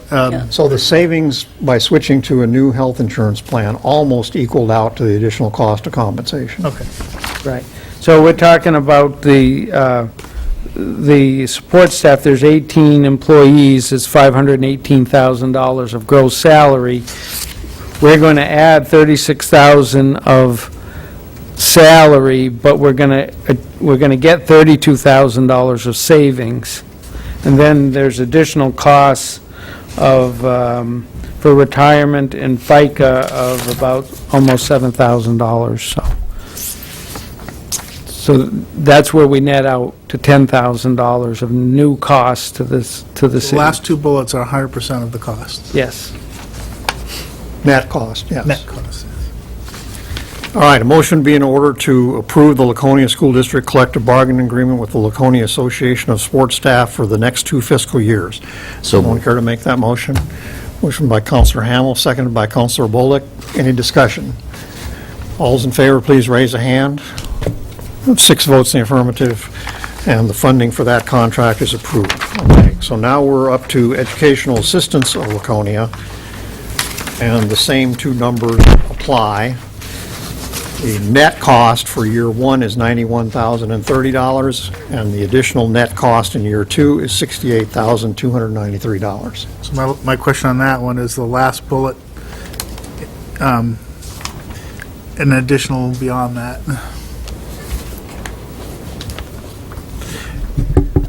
He's asking if that last bullet, paid leave, is included in the $91,000. Yes. Yes. Yes. The paid leave was primarily 5 I just want to make sure, because in the other one, all the last 2 bullets were the actual cost. This one had the second and third to last bullets are cost, and then there's one more item that says adds some additional cost. And so it's made up of 5 holidays for all the part-time. There's 33 part-time people, and the total cost That's of figured that's in your about net numbers. 17,000. Yeah, and it's included in the 91. And a significant part of the briefing we received on this was that the difference between, while there was significant savings in the health insurance area, and this also, it didn't come close to offsetting the overall cost because the school district recognized, the school board recognized that they were not competitive on the pay scale for this particular union, the paraprofessionals. And so there was more money built into the settlement. Any further discussion? Okay, motion would be in order to approve the funding of the Laconia School District Collective Bargaining Agreement for fiscal years 17 and 18 with the educational assistance of Laconia. Moved by Counselor Bolduc, seconded by Counselor Doyle. Thank you. Any discussion? All those in favor, please raise a hand. 6 votes in the affirmative, and that is also approved. Sorry you had to wait so long. Thank you very much. Thank you. Okay, last item under new business is a request to sign the unlicensed dog warrant for 2016. You're going to go out and gather them puppies? All right. And that is on page 70. 70. Okay, a motion be in order to issue the warrant for unlicensed dogs for 2016 as presented, and hereby order civil forfeitures to be issued in accordance with RSA 466:14. So moved. Moved by Counselor Bound, seconded by Counselor Bolduc. Any discussion? Is it like a top 10 wanted poster, or? I don't know, you want to read it, you're welcome to. Okay, all those in favor, please raise a hand. I have 6 votes in the affirmative, and you all need to sign that tonight, please. Holy cow. Can you open up that office? Okay.